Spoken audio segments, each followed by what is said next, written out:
এবং আমাদের সঙ্গে রয়েছেন আজকে আমাদের গেস্টরা এবং সেই সাথে সাউন্ডে রয়েছেন মাসুম। আমরা সবাই মিলে আজকে বছরের ভূত এফএমটা, লাস্ট ভূত এফএমটাতে অনেক মজা করেছি। আমরা সিলেটে গিয়েছিলেন আমাদের উইনাররা এবং সেখান থেকে তাদের এক্সপেরিয়েন্সগুলো আমাদেরকে পাঠিয়েছিলেন, আমরা যোগাযোগ করেছিলাম। আজকে ভূত এফএমটা আমরা এখানে বসেই করছি এবং আমাদের সঙ্গে আমাদের গেস্টরা রয়েছেন। আমরা তাদের ঘটনা শুনবো, আপনাদের কাছ থেকে আপনাদের এসএমএস গুলো আমরা পাঠানো, এসএমএস গুলো আমরা পড়বো এবং সেই এসএমএস পাঠানোর নিয়ম কি হচ্ছে, আপনার এয়ারটেল নাম্বার থেকে আপনি আমাকে এসএমএস করতে পারেন। লিখে ফেলুন SHOUT শাউট স্পেস আপনার নাম স্পেস আপনার মেসেজ আর পাঠিয়ে দিন 9840 নাম্বারে। আর এছাড়াও আপনি যদি আজকের শোটা মিস করেন তাহলে আপনার এয়ারটেল নাম্বার থেকে ডায়াল করুন 4040 এবং সিলেক্ট করুন চ্যানেল 22 এবং সেটা পাঠিয়ে দিন এবং তারপরে আপনি একটার পর একটা দেখবেন যে আপনার পুরনো শোগুলো আপনি শোনার অপশন পাবেন। এনিওয়েজ, আমাদের প্রতি সপ্তাহে অসংখ্য ইমেল পাই আমরা আপনাদের কাছ থেকে এবং আমরা খুবই অ্যাপ্রিশিয়েট করি এই ব্যাপারটা, কারণ আপনারা ইমেল পাঠান বলেই আমাদের এখানে আমরা নতুন নতুন গেস্ট পাই, আমরা নতুন নতুন ঘটনা পাই এবং সেই ঘটনাগুলো আপনাদের উপহার দিতে পারি। তো আজকেও আমরা শুরু করব আপনাদের পাঠানো মেল দিয়ে। আমি জানি যে আপনাদের মধ্যে বেশিরভাগ যারা ইমেল করে থাকেন তারা সবাই চান যে স্টুডিওতে এসে উপস্থিত থেকে আপনার এক্সপেরিয়েন্সটা শেয়ার করার জন্য। তারপরেও নানা ব্যস্ততার কারণে, ঢাকার বাইরে হবার কারণে এবং বিভিন্ন কারণে অনেক সময় দেখা যায় যে স্টুডিওতে এসে সেই ঘটনাগুলো শেয়ার করার মতো অপশন থাকে না। বাট যে ঘটনাগুলো আমাদের খুব বেশি ভালো লেগে যায় এবং আমরা খুব চাই যে আপনারা স্টুডিওতে এসে আসলে আরো বেশি ভালো হতো, তারপরেও এই ঘটনাটা না শেয়ার করলেই না, এরকম ঘটনাগুলো আমরা পড়ে শোনাই। চেষ্টা করব যে আপনাদেরকে আরো বেশি করে স্টুডিওতে নিয়ে আসার ব্যবস্থা করার এবং চেষ্টা করব আপনাদের কাছে গিয়ে আপনাদের ঘটনাগুলো সরাসরি সংগ্রহ করার। এনিওয়েজ, আমাকে একজন ঘটনাটা পাঠিয়েছেন তিনি লিখছেন যে আজ আপনাদের আমার জীবনে ঘটে যাওয়া একটা ভয়ঙ্কর ঘটনা বলবো, যে ঘটনার ফলে আমি মানসিকভাবে এতটাই বিপর্যস্ত হয়েছিলাম যে টানা 1 বছর আমি সারাক্ষণ আতঙ্কের মাঝে থাকতাম। আর সারাক্ষণ এমনকি টয়লেটে যাবার সময়ও আমার পাশে কাউকে থাকতে হতো। ভূত এফএমে অনেক মানুষকে দেখেছি যে অলিক কিছু না দেখতে পারার জন্য অনেক হাহুতাশ করেন, কিন্তু আমার পরিবার আর আমার যে অবস্থার মধ্য দিয়ে আমি গিয়েছি তা থেকে উপলব্ধি করতে পারি যে ব্যাপারগুলো আসলে যেমন মজার মনে হয় আসলে সেরকম নয়। যাই হোক, আমি মূল ঘটনায় চলে আসি। এই ঘটনাটা আমার ছোটবেলার, যখন আমি স্কুলে পড়ি। আমার বাবার ছিল বদলির চাকরি, উনি ছিলেন সরকারি ডাক্তার। সেবার বাবার বদলি হলো ঠাকুরগাঁতে। আমি যে সময়ের কথা বলছি তা 1987-88 দিকে। ঠাকুরগাঁতে যে সদর হাসপাতাল তা তখন কেবল নতুন ভবনে শিফট হয়েছে, যা কিনা ঠাকুরগাঁ বাসস্ট্যান্ডের কাছে এখনো আছে। নতুন হাসপাতালের ডাক্তারদের কোয়ার্টারগুলো তখনও বানানো শেষ হয়নি। বাইরে বাসা ভাড়া বেশি হবে বলে অনেক ডাক্তার তখন পুরনো হাসপাতালের ভবনগুলোতে থাকতেন। পুরনো হাসপাতালটি ছিল ঠাকুরগাঁর কোর্টের পাশে। সেটি ছিল ব্রিটিশ আমলে করা অনেক বড় ক্যাম্পাসের মাঝে। অনেকগুলো 100 বছরের পুরনো কাঁঠাল গাছ ছাড়াও সেই ক্যাম্পাসে ছিল পরিত্যক্ত 2টো অ্যাম্বুলেন্স, যেটায় চড়ে আমরা তখন খেলা করতাম। আর ছিল একটা লাশ কাটা ঘর। আমরা সবাই মহা আনন্দে পুরনো হাসপাতালের সেই ভবনটায় উঠলাম। তা নাকি আগে ওয়ার্ড ছিল। আমাদের ওই বাসায় ওঠার পরে আশেপাশের অনেকেই আমার মাকে বলছিলেন যে আপনাদের ছোট বাচ্চা আছে, এই পুরনো হাসপাতালের বিল্ডিং এ না উঠলেই ভালো করতেন। তবে পরিষ্কার করে কিছু বলেননি। আমার ছোটবেলাটা অনেক দস্যিপনায় কাটত। স্কুলের বাইরে দুপুরে একটু সময় ছাড়া সারাটা সময় আমরা বাইরে খেলাধুলা করে বেড়াতাম। পুরনো হাসপাতালের বিরাট ক্যাম্পাস আমাদের কাছে এক মজার খেলার মাঠ হয়ে গেল। হাসপাতালের পরিত্যক্ত ভবনগুলো যেন আমাদের লুকোচুরি খেলার জন্যই তৈরি করা হয়েছিল। হাসপাতালের পিছনের ছোট একটা জঙ্গলের ভেতর দিয়ে আমরা টাঙ্গন নদীতে যাওয়ার শর্টকাট রাস্তা বের করে ফেললাম। আমাদের মাঝে ভয়ের কোনো ধারণাও ছিল না। সমস্যাটা শুরু হলো হঠাৎ করে। আমি আর আমার বড় ভাই রাতের বেলা অদ্ভুত ধরনের স্বপ্ন দেখা শুরু করলাম। কিছুদিন পরপরই ঘটনাটা ঘটতে থাকলো। আমার বড় ভাই ওনার স্বপ্নগুলো মনে রাখতে পারতেন না, কিন্তু ওনার যেটা হতো তা সোজা ভাষায় মানুষকে ঘুমের মধ্যে বোবায় ধরলে যা হয় সেরকম করে গোঙানি আর চিৎকার করে ওঠা। পরবর্তীতে আরেকটা ব্যাপার মাঝে মাঝেই হতে থাকে, সেটা হলো উনি ঘুমের মাঝেই উঠে হেঁটে বেড়াতে শুরু করতেন। সবচাইতে অবাক করা ব্যাপার হলো উনি ঘুমের মাঝে 2 বার বাসার দরজা খুলে বাইরে চলে যান এবং ফজরের নামাজের যাবার সময় বাবা ওনাকে বাসার কিছু দূরের একটা কাঁঠাল গাছের নিচে ঘুমন্ত অবস্থায় খুঁজে পান। এরপর থেকে রাতে ঘুমাবার আগে আমার মা বাসার মূল দরজা ভেতর দিক থেকে তালা মেরে দিতেন। আমার স্বপ্নের ধরনটা ছিল আরো অদ্ভুত। আমি আমার স্বপ্নগুলো স্পষ্ট মনে রাখতে পারতাম। স্বপ্নগুলো এক কথায় জীবন্ত। আমার স্বপ্নে দেখতাম আমার ঘরের চারিদিকে কেমন জানি বদলে গেছে, সবকিছু যেন 50-60 বছর পিছিয়ে গেছে। আমার ঘরের চারিদিকে পরিচিত আসবাব কিছু নেই, বরং সেই জায়গাতে আছে সারি সারি করে পাতানো রোগীদের বিছানা, সাদা চাদর বিছানো। সেই বিছানাগুলোর মাঝে বেশিরভাগই রোগী শুয়ে আছে। তাদের কেউ কেউ কষ্টে কোঁকাচ্ছে, কেউ বা ঘুমে বিভোর। একবার স্বপ্নে আমি কাহিনী কি ভালো মতো দেখার জন্য উঠে বসি। এমন সময় দেখি কেউ একজন বলল যে বাবু উঠে গেছে, ওষুধের ডোজটা দিয়ে দেই। পিছনে তাকিয়ে দেখি একজন সিস্টার, পরিষ্কার সাদা পোশাক পরা, মায়াবী মুখ, আমার সামনে একটা ট্রলিতে কিছু একটা আনে। আমি বেকুবের মতো দেখতে থাকি। উনি অনেক যত্ন করে কি একটা ওষুধের অ্যাম্পুল ভাঙেন, একটা কাচের সিরিঞ্জে ওষুধটা নেন এবং আমার হাতটা ধরেন। এই পর্যায়ে আমি বুঝতে পারি আমার সাথেই কিছু একটা হতে যাচ্ছে। আমি হাত ছাড়ানোর জন্য জোরাজোরি করতে থাকি, চিৎকার করে বলতে থাকি, ছেড়ে দাও। ঘুম ভাঙলে দেখি আমার বড় ভাই ধাক্কা দিয়ে বলছেন, কি হয়েছে তোমার? স্বপ্ন দেখছো মনে হয়? খারাপ কিছু? হাত মুখে পানি দিয়ে আসো, ভালো লাগবে। এরপর আমি বাথরুমে যাই। হাত ভরে পানি নিয়ে মুখ ধোবার সময় হাতের দিকে চোখ আটকে যায়। হাতের এক জায়গায় খুব জোরে ধরায় 5 আঙ্গুলের দাগ হয়ে রক্ত জমাট হয়ে আছে। পরদিন সকালে আমার মা বাবাকে স্বপ্নের ব্যাপারটা খুলে বলি আর হাতের দাগটা দেখাই। আব্বা আম্মা ব্যাপারটা অবাক হন এবং ভয় পেলেও আমাদের সাহস দেবার জন্য বুঝ দেন যে ঘুমের ভেতর হয়তো আমি নিজেই নিজের অন্য হাত দিয়ে এমন করেছি। তবে আমার মা আর নানাকে বলে আমাদের 2 ভাইয়ের জন্য 2টো তাবিজ আনিয়ে দেন। আম্মা ওটা আমাদের হাতে বেঁধে দেন। মূল ঘটনা ঘটে এর কিছুদিন পরেই। আমাদের বাসায় তখন রেফ্রিজারেটর ছিল না। পুরনো হাসপাতালের প্রায় সবকিছুই নতুন শিফট করে গেলেও ইপিআই এর অফিসটা আগের ভবনেই ছিল। ইপিআই এর স্টোর রুমের জন্য সেবার ইউনিসেফ থেকে 5-6টা ডিপ ফ্রিজ দান করে। প্রয়োজন না থাকায় সেগুলো ইনস্টল না করে ফেলে রাখা হয়েছিল। ইলেকট্রিকের জিনিস পড়ে থাকলে নষ্ট হতে পারে ভেবে আমাদের পুরনো হাসপাতালে অবস্থানরত ডাক্তারদের একটা বড় ডিপ ফ্রিজ ইনস্টল করে নিজেদের প্রয়োজনে ব্যবহার করার জন্য অনুমতি দেন। বাবা সহ অন্যান্য ডাক্তাররা, আঙ্কেলরা কোরবানির ঈদের আগে ঠিক করেন যে ঈদ উপলক্ষে এবার একটা ডিপ ফ্রিজ ইনস্টল করবেন। সেই সময় ফ্রিজ মানে আমাদের কাছে অনেক মজার ব্যাপার ছিল। আইসক্রিম বানানো যাবে, বরফ বানিয়ে সেই বরফ খাওয়া বিশাল আনন্দের ব্যাপার ছিল আমাদের মাঝে।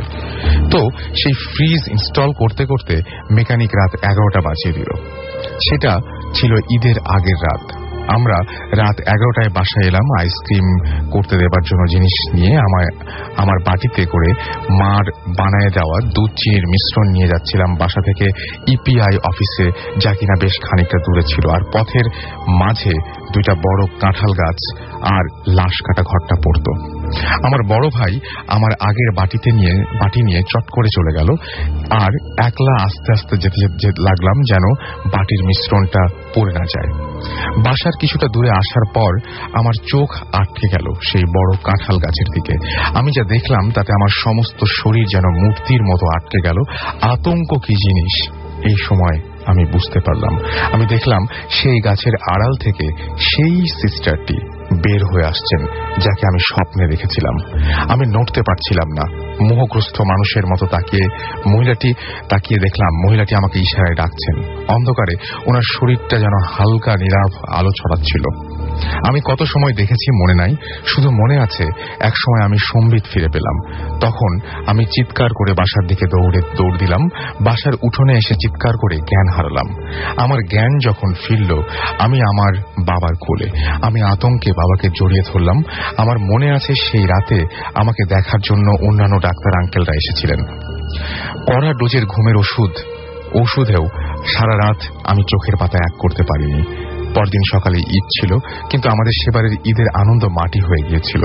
আমার ফোবিয়াটা এমন ভয়াবহ হয়ে দেখা দিল যে বিকেলে আমরা নানা বাড়ি দিনাজপুরে আমাদের নিয়ে চলে গেলেন। আমার নানা বাড়ি বিকালে আমার নানা বাড়ি দিনাজপুরে আমাদের নিয়ে চলে গেলেন আমার বাবা, এবং মাসখানেক পর বাবা বদলি নিয়ে ঠাকুরগাঁ থেকে দিনাজপুরে চলে আসেন। আমার বাবা অনেক আধুনিক মন মানসিকতার ছিলেন। উনি আমার ব্যাপারটাকে সম্পূর্ণ মনের ভ্রম বলে ধরে নেন। আমি 1 বছর স্কুল ড্রপ দিই। পরবর্তীতে আমার বাবা ঢাকা পিজি হাসপাতালে একজন মানসিক বিশেষজ্ঞ ডাক্তারের কাছে আমাকে দেখান। ওনার চিকিৎসা আর ঘন্টার পর ঘন্টা কাউন্সেলিং এর পর আমি স্বাভাবিক হই। এরপর আমি ওই মহিলাকে আর কখনো দেখিনি। ব্যাপারটা এখানেই শেষ হয়ে গেলে ভালো হতো, কিন্তু কিছুদিন আগে একবার ঠাকুরগাঁ যাবার দরকার পড়ল। সেই সময় ভাবলাম একবার দেখে আসি ছোটবেলার জায়গাগুলো। হাসপাতালের ক্যাম্পাস ঘেঁষা একটা বাসা ছিল আমাদের ওই সময়ের বন্ধু মহিদুলের। ভাবলাম আসছি যখন দেখে যাই, যদি বাসায় থাকে ভাগ্য ভালো বলতে হবে। ছুটি থাকায় সে বাসাতেই ছিল। আমাকে দেখে অনেক খুশি আর অবাক হলো। ওর সাথে পুরনো জায়গাগুলো দেখতে বের হলাম। নস্টালজিয়া পেয়ে বসলো 20-22 বছর পর সেই পুরনো হাসপাতালের ক্যাম্পাসে গিয়ে। অনেক পরিবর্তন দেখলাম। বড় কাঁঠাল গাছগুলো কেটে সাফ করে নতুন কিছু বিল্ডিং বানিয়ে ডাক্তারদের কোয়ার্টার বানিয়েছে দেখলাম। কিছুটা ঠাট্টা করেই ওকে সেই কাঁঠাল গাছের জায়গাটা দেখিয়ে বললাম, এই গাছটা কেটে ফেললো, মনে আছে এখানে কি হয়েছিল? ও আমাকে অবাক করে বলল যে 1 বছর আগে ওই গাছটা কাটার সময় নাকি গাছের পাশের মাটির নিচে একটা পুরনো কঙ্কাল পাওয়া যায়। ওই কঙ্কাল কার, ওখানে কিভাবে আসলো কিছুই বের করা যায়নি, কিন্তু ডাক্তার আঙ্কেলরা কঙ্কালটা দেখে বুঝতে পেরেছিলেন সেটা একটি মহিলার কঙ্কাল। পরে এলাকার সবাই মিলে কঙ্কালটা গোরস্থানে দাফন করে দেন। আমার ব্যাপারটা বিশ্বাস করতে চাইনি। পরে দেখলাম কথা সত্য। ফেরার সময় অনেক বিষণ্ণ ছিলাম। মনে হয়েছিল হয়তো ওই মহিলা আমাকে বলতে চেয়েছিলেন ওনার সাথে কি হয়েছে, কেউ খুন করেছে কিনা, এই সমস্ত ব্যাপার। হয়তো ওনার দাফন কাফন ছাড়া পুঁতে রাখা অতৃপ্ত আত্মা মুক্তির আশায় আমার সাহায্য কামনা করেছিল, কিন্তু আমি সেই সময় তা বুঝিনি বলে ওনার আরো 20-22 বছর কষ্ট করতে হয়েছে। এইটা লিখেছেন আমাকে মোহাম্মদ আরিফুর রহমান, সিলেট থেকে। তিনি পেশায় একজন ডেন্টিস্ট। তিনি আমাকে এই ঘটনাটি পাঠিয়েছেন। অসাধারণ একটি ঘটনা, আমার খুবই ভালো লেগেছে। এবং আপনারাও যারা এই ধরনের ঘটনা আমাদের পাঠাতে চান তাদেরকে ইমেল অ্যাড্রেসটি জানিয়ে দিই, bhootfm@radiofurti.fm, which is BHOOTFM@radioforti.fm, radiofurti.fm। সুতরাং বুঝতেই পারছেন যে এখানে আপনারা আপনাদের ইমেল অ্যাড্রেস সহ আপনাদের নাম, ঠিকানা এবং ফোন নাম্বার সহ আমাদের ঘটনা পাঠাতে পারেন। এবং অবশ্যই আপনি স্টুডিওতে এসে সেই ঘটনা শেয়ার করতে চান কিনা, নাকি আপনি চান যে আমি আপনার ঘটনাটা পড়ে শোনাই, সেটা অবশ্যই লিখে জানাবেন। এবং সেই সাথে আপনি অবশ্যই আমাকে জানাবেন যে আপনার পক্ষে খুব ভালো হয় যদি আপনি যদি পারেন স্টুডিওতে এসে ঘটনাটা শেয়ার করতে, সেটা একদম ফার্স্ট প্রায়োরিটি। এবং সেই সাথে আরো একটা জিনিস বলবো, সেটা হচ্ছে যে অবশ্যই আমাকে জানাতে ভুলবেন না আপনার সেরা ঘটনাগুলো। আচ্ছা, আমাকে অনেক SMS করেছেন অনেকে। আনোয়ার এবং আফরিন লিখেছেন খুলনা থেকে। রাসেল ভাই, we love you and Bhoot FM, thank you so much. Khulna থেকে আমাকে পরশ SMS করেছেন এবং তিনি এবং তার কাজিন শিমুল, সাদিক, সাম্য, অর্ণব, এদের নিয়ে তিনি ভূত এফএম এনজয় করছেন। এছাড়া আমাকে কাচ্চা ভূত SMS করেছেন বনশ্রী থেকে, এবং আমাদেরকে তিনি লিখেছেন যে এয়ারটেলের স্কেরি রিংটোনটি তিনি পাবেন কিনা, আমি একটু পরে সেটা জানিয়ে দেবো। জাকারিয়া হোস্টেলে রুমমেট লাইট অফ করে ভূত এফএম শোনার জন্য রেডি হচ্ছি, আশা করি আজকে উপভোগ করব। হ্যাঁ, ডেফিনেটলি উপভোগ করবেন আশা করব। তন্ময় লিখেছেন যে এনজয় করছি আজকের show, thank you so much. Suja আমাকে SMS করেছেন, এছাড়াও SMS করেছেন আমাকে মাকসুদুর, ভূত এফএম সম্পর্কে লিখেছেন তিনি, এবং এছাড়াও আমাকে খুলনা থেকে আবারও পরশ SMS করেছেন, নূর SMS করেছেন আমাকে রিফা, SMS করেছেন আমাকে তাজুল, SMS করেছেন নিলয় আজফার, দ্য বস গাজীপুর থেকে, এই সহ আরো অনেকে যারা এখনো SMS পাঠাতে চান এবং SMS পাঠাতে পারছেন না, তাদেরকে বলবো মোবাইলের মেসেজ অপশনে গিয়ে টাইপ করে ফেলুন SHOUT শাউট স্পেস আপনার নাম স্পেস আপনার মেসেজ আর পাঠিয়ে দিন 9840 নাম্বারে। বছরের প্রথম ভূত এফএমে আরো একবার আপনাদের স্বাগত জানাচ্ছি, এবং সেই সাথে যারা আমাদের গেস্ট রয়েছেন তাদেরকেও স্বাগত জানাচ্ছি। আর সেই সাথে আমাদের গেস্ট যারা এখানে উপস্থিত আছেন, যারা অনেক কষ্ট করে স্টুডিওতে আসেন এবং ঘটনা শেয়ার করতে চান আপনাদের সাথে, সেরকম একজন গেস্টের কাছে আমরা যাব এবং তার ঘটনা শুনবো। কি নাম আপনার? হ্যালো লিসেনার্স, আমি রোহান বলছি। বছরের প্রথম ভূত এফএমে আপনাদের সবাইকে শুভেচ্ছা জানাচ্ছি। রাসেল ভাই, আমি একটু প্রথমে হ্যালো বলতে চাচ্ছি। আমার মা শুনছেন, হ্যালো মা। আমার ছোট বোন রাইসা, তাকে অনেক শুভেচ্ছা আমাকে শোনার জন্য। আমার কাজিন শামিম, তোমাকেও হ্যালো বলছি। আর আমার একটা ছোট্ট ভাই আছে, তাসনিম তুনার নাম, সে আপনার ভূত এফএমের অনেক ফ্যান। একটু আপনি রাসেল ভাই একটু হাই বলে দেন। আচ্ছা, আমি শুনেছি আপনার কথা, থ্যাংক ইউ তারপরেও আমাদের সঙ্গে থাকার জন্য। আমরা ঘটনায় চলে যাই। আচ্ছা, আমি যে প্রথমে যে ঘটনাটা বলবো সেটা আমি শুনেছি আমার কাজিনের কাছ থেকে। এটা আমার এক আঙ্কেলের সাথে ঘটে যাওয়া ঘটনা, যেটা ছিল একটা ব্ল্যাক ম্যাজিক সংক্রান্ত একটা ঘটনা। সেটা হচ্ছে এরকমের যে একবার ওনাদের বাড়ির পাশে একটা লোক ওনাকে এসে বলল যে আমি এক জায়গায় যাব যেখানে একটা বাচ্চা মারা গিয়েছে, ওইখানে একটা ওকে দাফন কাফন করার একটা ব্যবস্থা করা হয়েছে, এই জন্য তুমি কি আমার সাথে যাবে কিনা। তখন সে বলল যে হ্যাঁ যাওয়া যায়। তারপরে দুজনে মিলে ওরা গেল, ওখানে গিয়ে দেখলো যে একটা বাচ্চাকে মাটিতে শুয়ে রাখা হয়েছে, যে মারা গিয়েছে অ্যাটলিস্ট 15 দিন আগে। তো বাচ্চাটার বয়স ছিল হচ্ছে আপনার 15 কি 16 দিন বয়সের একটা বাচ্চা। তো সে মারা গিয়েছে অ্যাটলিস্ট 1 সপ্তাহ আগে, কিন্তু বাড়ির লোকজন ঘুণাক্ষরেও বুঝতে পারেনি যে বাচ্চাটা আসলে মারা গিয়েছে। এটা কেন, মানে কেন মনে হয়েছে যে মারা যায় না? কারণটা হচ্ছে যে ওই বাচ্চাটা মাঝে মধ্যে নড়ে চড়ে উঠতো এবং হাত জাগাতো বা কাশি দিত বা কথা বলে উঠতো। তো এই কারণে বাড়ির লোকজন মনে করছে যে অসুস্থ। এর মধ্যে কি ডাক্তার না, এর মধ্যে ডাক্তার দেখেনি, কারণ শীতের সময় ছিল, হয়তো বা তারা মনে করছে শীতের জন্য বাচ্চাটা খুব মানে শীত প্রবণের কারণে সে হয়তো বেশি নাড়াচাড়া করছে না। পরে একজন দেখে বলল যে বাচ্চাটা তো মারা গেছে, তোমরা একে এখনো কিসের জন্য দাফন কাফন করতেছো না, এটা তো উচিত। তারপরে তারা এক হুজুরের কাছে গেল যে এই সংক্রান্ত ব্যাপারে ডিল করতো আর কি। তো সে হুজুর দেখে ডিক্লেয়ার করলো যে বাচ্চাটা মারা গেছে, যত তাড়াতাড়ি সম্ভব তাকে দাফন করা হোক। তো বাড়ির লোকজন বলছে না, সে তো মারা যায়নি। তখন বলছে দেখেন, আমি এটা নিয়ে বেশি কিছু বলতে চাচ্ছি না, আপনারা এই বাচ্চাটার দাফনটা তাড়াতাড়ি সারেন। আচ্ছা। তো সার্টেন টাইমে হুজুরকে খুব জোরাজোরি করার পরে বলতেছে দেখেন, আমি আপনাদের একটা প্রমাণ দেখাইতে পারি, আমি বলতে চাচ্ছিলাম না, তারপরেও আপনারা যখন এত করে বলতেছেন আমি এটা বলবো আর কি আপনাদের। তো বললো যে আপনি একটা লাঠি আনেন 1 ফুট বা একটু বড় এর চেয়ে। তো লাঠিটা আনার পরে সে বাচ্চাটাকে মাটিতে শুয়ে একটা সার্কেল এঁকে দিয়ে বাচ্চাটাকে গায়ে একটা হালকা আঘাত করলো। আঘাত করার পরে বাচ্চাটা উঠে বসলো। উঠে বসার পরে সেই লোকটা জিজ্ঞেস করতেছে তুমি এখনো কিসের জন্য এই বাচ্চাটা পজেস করে আসছো, তুমি বাচ্চাটার মধ্যে আসছো কেন? তখন সে ওই ভাঙা ভাঙা গলা একেবারে চিকন কণ্ঠে বাচ্চাদের মতো সে বলতেছে যে আমি কোথাও জায়গা পাচ্ছিলাম না, ওকে আমার দেখে ভালো লাগছে, আমি এই জন্য ওর বডিতে আসছি। তারপরে বলছে এটা উচিত হয়নি তোমার, সে একটা ছোট বাচ্চা, এত ছোট বাচ্চার ভিতর কেন তুমি আসলা? তখন সে বলতেছে যে না, আমি যাব না, আমি এখানেই থাকবো। তখন সে হুজুর বলতেছে, না তুমি ছেড়ে দাও, ওকে ছেড়ে দাও, ওকে ছেড়ে দেওয়ার জন্য তোমার কি কি, যদি ভালো ভালো ছেড়ে দাও তা তো বেটার, না হলে আমি কিন্তু অন্য ওয়েতে যাব। আচ্ছা, এরকম বলার পরে সে বাচ্চাটা, মানে সে ওই মরা বাচ্চার মধ্যে যে আপনার পজেস ছিল, সে বলতেছে যে না আমি যাব না। তারপর তাকে অনেক মার দেওয়া হলো, যেটা যখন পিটুনি দেওয়া হলো, পিটুনি দেওয়ার পরে সে বলতেছে ওকে আমি যাব। এবং তখন ওই হুজুরটা করলো কি, কিছু মন্ত্রতন্ত্র পড়ে ওই বাচ্চাটার গায়ে ফু দিল এবং সে বাচ্চাটা উঠে দাঁড়াচ্ছে এবং পড়ে যাচ্ছে, উঠে দাঁড়াচ্ছে এবং পড়ে যাচ্ছে। আচ্ছা, অ্যাটলিস্ট হুজুর বললো কি ওই বাচ্চাটার হাতে সেই লাঠিটা ধরিয়ে দিল। ধরিয়ে দেওয়ার পরে সে বাচ্চাটা ওই লাঠিতে ভর দিয়ে দাঁড়ালো এবং বুঝতেই পারছেন 15-16 দিনের একটা বাচ্চা, এটা স্টিল দাঁড়িয়ে থাকা তার জন্য খুব মানে একেবারে লড়বড়ে অবস্থা আর কি, পড়ে যায় এরকম।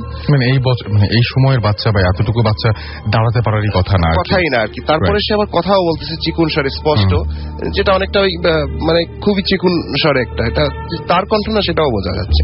আচ্ছা, তারপরে সে হুজুর তাকে সূরা টুরা পরে একটা ফু দেওয়ার পরে সে বলতেছে আমার গা জ্বালা পোড়া করতেছে, আমি চলে যাব। আচ্ছা আমি চলে যাচ্ছি। তখন হুজুর সে বলতেছে আমি যাওয়ার জন্য কিছু নিব। তখন হুজুর বলল যে কি নিবা তুমি? তখন সে বলছে আমাকে একটা ছাগল অথবা মুরগি কিছু দিতে হবে। তো হুজুর বলতেছে দেখো এদের আর্থিক সচ্ছলতা তো বেশি না, ছাগল দিতে পারবে না, এদের একটা মুরগি তুমি নাও। তো বলছে আচ্ছা মুরগি এনে দেন। তারপর একটা মুরগি এনে দেওয়ার পরে সে একটা ডেস্টিনেশন দেখা দিল যে অতটা দূরে মুরগিটা রাখতে হবে এবং আমি আমাকে জায়গা করে দেন, আমি বাচ্চাটা শরীর থেকে চলে যাব। তারপরে হুজুর বলল আচ্ছা ঠিক আছে।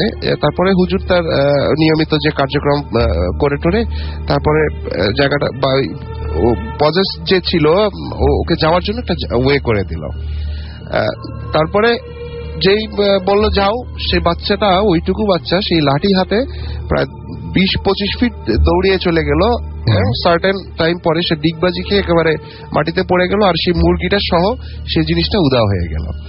তারপরে যা হওয়ার চলে গেল, সবাই খুব কান্নাকাটি করতেছে এবং বাচ্চাটাকে নিয়ে গেল দাফন কাফনের জন্য। আচ্ছা, এতটুকুই ছিল প্রথমের গল্পটা। পরে আমরা আসতেছি এবং তার মানে বোঝা গেল যে পুরো জিনিসটা মানে একটা বাচ্চা মারা যাবার সময় বা মারা যাবার আগে বা মারা যাবার পরে যে কোনো একটা সময় পজেসড হয়েছিল সে। হ্যাঁ।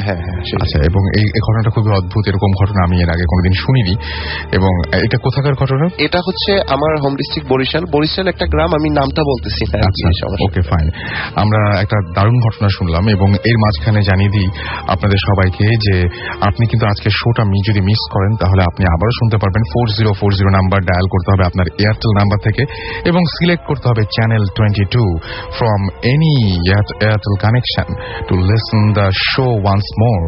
আর এছাড়াও now listeners can get the Bhoot FM tune as their caller tunes, মানে যেটা বাজছে my tunes from Airtel. Bhoot FM tune code is 92125 এবং এটা অ্যাক্টিভেট করা যাবে বাই সেন্ডিং SMS। এবং SMS পাঠানোর নিয়মটি হচ্ছে মোবাইলের মেসেজ অপশন যান, সেখানে গিয়ে টাইপ করুন সিটি স্পেস দিয়ে, মানে সিটি মানে CT এটা দিয়ে স্পেস দিয়ে তারপরে আপনাকে সেই কোডটা বসিয়ে দিতে হবে, হুইচ ইজ 92125 এবং এটা পাঠিয়ে দিতে হবে 3123 নাম্বারে। তাহলে দেখবেন যে আপনার কলার টিউন এবং মাই টিউনে এটা সেট হয়ে গেছে। তো যাই হোক, আমি দেখতে পাচ্ছি এর মধ্যে আরো বেশ কিছু SMS চলে এসছে। আমাকে রূপ সুনামগঞ্জ থেকে লিখেছেন যে আমি একজন, তিনি ভূত FM শুনছেন এই মুহূর্তে, সেটাই বলছেন। এছাড়া আমাদেরকে SMS করেছেন টিপু, তনি, ডক্টর জোহা হল BL কলেজ থেকে, এবং আমাদেরকে SMS করেছেন জয়া সিলেট থেকে, কনকনে শীতে বসে আছেন এবং গরম গরম ভূতের গল্প শুনছেন। Thanks for being with us. Tanvir লিখেছেন কিশোরগঞ্জ থেকে যে 7 মাস ধরে তিনি ভূত FM শুনছেন এবং এটা তার প্রথম SMS। আর প্রথম SMSটা আমি পড়ে ফেললাম। বাহ, কি সৌভাগ্য আপনার এবং আমার। নাইম কাফরুল লিখেছেন ভাইয়া বছরের প্রথম ভূত FM, আশা করি মানে সারা বছর এনজয় করবো। হ্যাঁ সেটাই, বছরের শুরুর ভূত FMটা আমরা ভালো করার চেষ্টা করছি অনেক বেশি। আর সব আমরা প্রত্যেকবার যেটা চেষ্টা করি আসলে মানে এটা আসলে ইট ডিপেন্ডস অন ইউ, কারণ আপনারাই ঘটনাগুলো পাঠান, কিন্তু আমাদের প্রতি মুহূর্তেই চেষ্টা থাকে যে আগের এপিসোডের চাইতে চাইতে নেক্সট এপিসোডটা আরো বেশি ভালো করার, মানে একটা এপিসোড ভালো হয়েছে বলে পরের এপিসোডটা খারাপ হবে এরকম তো কোনো সময় ইচ্ছাই নেই। সুতরাং আমরা ওই জন্যই বারবার করে বলি যে আপনারা বেশি বেশি করে আপনাদের ঘটনাগুলো পাঠান, এবং আসলেই মানে নিশ্চিত না হয়ে মন গড়া কোনো কিছু পাঠাবেন না প্লিজ। আর যে ঘটনাটা আসলে আপনাকে কেউ, আমি জানি যে কোন ঘটনাগুলো সিলেক্টেড হয়, অনেকেই মন খারাপ থাকে যে আমি এত ঘটনা পাঠাচ্ছি কেন ঘটনা সিলেক্টেড হচ্ছে না। একই ঘটনা বারবার পাঠানোর দরকার নেই। আর যদি বলেন যে কোন ধরনের ঘটনাগুলো সিলেক্টেড হয়, আপনাকে যদি আপনার পাঠানো ঘটনাটা যদি কেউ আপনাকে শোনাতো, তাহলে যদি আপনার শুনে সেটা ভালো লাগতো তাহলে বুঝবেন সেটা ভালো ঘটনা। আর অন্য কেউ যদি আপনাকে সে আপনার ঘটনাটা শোনাতো, আপনার যদি বিরক্ত লাগে তাহলে বুঝবেন যে ঘটনাটা ভালো ঘটনা নয়। এভাবে কিন্তু আপনি আপনার নিজের ঘটনাটাকেও জাজ করতে পারেন। যাই হোক, অনেক পরামর্শ দিয়ে ফেললাম, পরামর্শ কারোরই পছন্দ নয় আসলে। আমাকে জামান SMS করেছেন এবং আমাদেরকে লিখেছেন দ্য বস গৌরীপুর ময়মনসিং থেকে, আজকের শোটা অসম লাগছে তার কাছে, থ্যাংক ইউ সো মাচ। আর আমাদেরকে ঐশী লিখেছেন যে রাসেল ভাইয়া এই কাহিনীটা অনেক ভয়ঙ্কর, থ্যাংক ইউ। সাদ্দাম লিখেছেন ভাই আমি ভূত FM শুনছি 1 বছর ধরে, এবং আমাদেরকে SMS করেছেন রনি, এবং এছাড়াও আমাদেরকে SMS করেছেন নিক্সন ফ্রম সিলেট, লিখেছেন রাসেল ভাই কেমন আছেন, আমি সবসময় ভালো থাকি, সবসময় ভালোর দলে, এবং তিনি বলছেন আজকের ঘটনাগুলো অসাধারণ হচ্ছে, থ্যাংক ইউ। আমাদের সঙ্গে থাকুন, আরো দারুণ সব ঘটনা উপহার দিতে পারবো আশা করছি। তানজিলা আমাদের লিখেছেন খালিশপুর থেকে যে ভাইয়া একা শুনছি খুব ভয় লাগছে কিন্তু মজাও পাচ্ছেন নিশ্চয়ই। তারেক লিখেছেন রাজশাহী ইউনিভার্সিটি থেকে দারুণ হচ্ছে ভাই, থ্যাংক ইউ সো মাচ। মাহবুব লিখেছেন যে আজকের ইমেলটা খুব ভালো ছিল, হ্যাঁ আমারও চমৎকার লেগেছে, এবং আরো কিছু ইমেল রয়েছে, সেই ইমেলগুলো আশা করি ভালো লাগবে। সৈকত লিখেছেন যে তিনি এনজয় করছেন, খুব ভয় লাগছে তার, এবং তিনি বলছেন যে আজকের অল স্টোরি সেগুলো সব রকিং লাগছে তার কাছে খুব। আর চিরং থেকে আমাদের লিখেছেন জান্নাত অ্যান্ড আফরোজা, ভূত FM শুনতে মজা লাগছে, ব্যাকগ্রাউন্ড মিউজিকটা দারুণ। আমি আপনার পক্ষ থেকে আরো একবার মাসুমকে থ্যাঙ্কস জানাচ্ছি সেজন্য, কারণ পুরো কাজটাই করছে মাসুম। আর আমরা কি একটা ছোট ব্রেকে যাব এখন? একটা ছোট ব্রেকে যাবো। আচ্ছা, ছোট ব্রেকে না গিয়ে আমরা একটা ঘটনায় চলে যাই বরং, সবাই খুব খুশি হলো। এবং হ্যাঁ, আপনি ওইখানে চলে আসেন এবং আপনার নামটা বলবেন প্লিজ। হ্যালো লিসেনার, আমি মিজান, খিলগাঁও মেরাদিয়া থেকে আসছি। তো প্রথমেই আদর, তোমার জন্য শুভকামনা। পাবেল পাপড়ি, তোমাদের জন্য শুভকামনা রইল। তো আমি যে ঘটনাটা শেয়ার করব সেটা আমাদের ফ্যামিলিতে ঘটে যাওয়া একটা বাস্তব ঘটনা।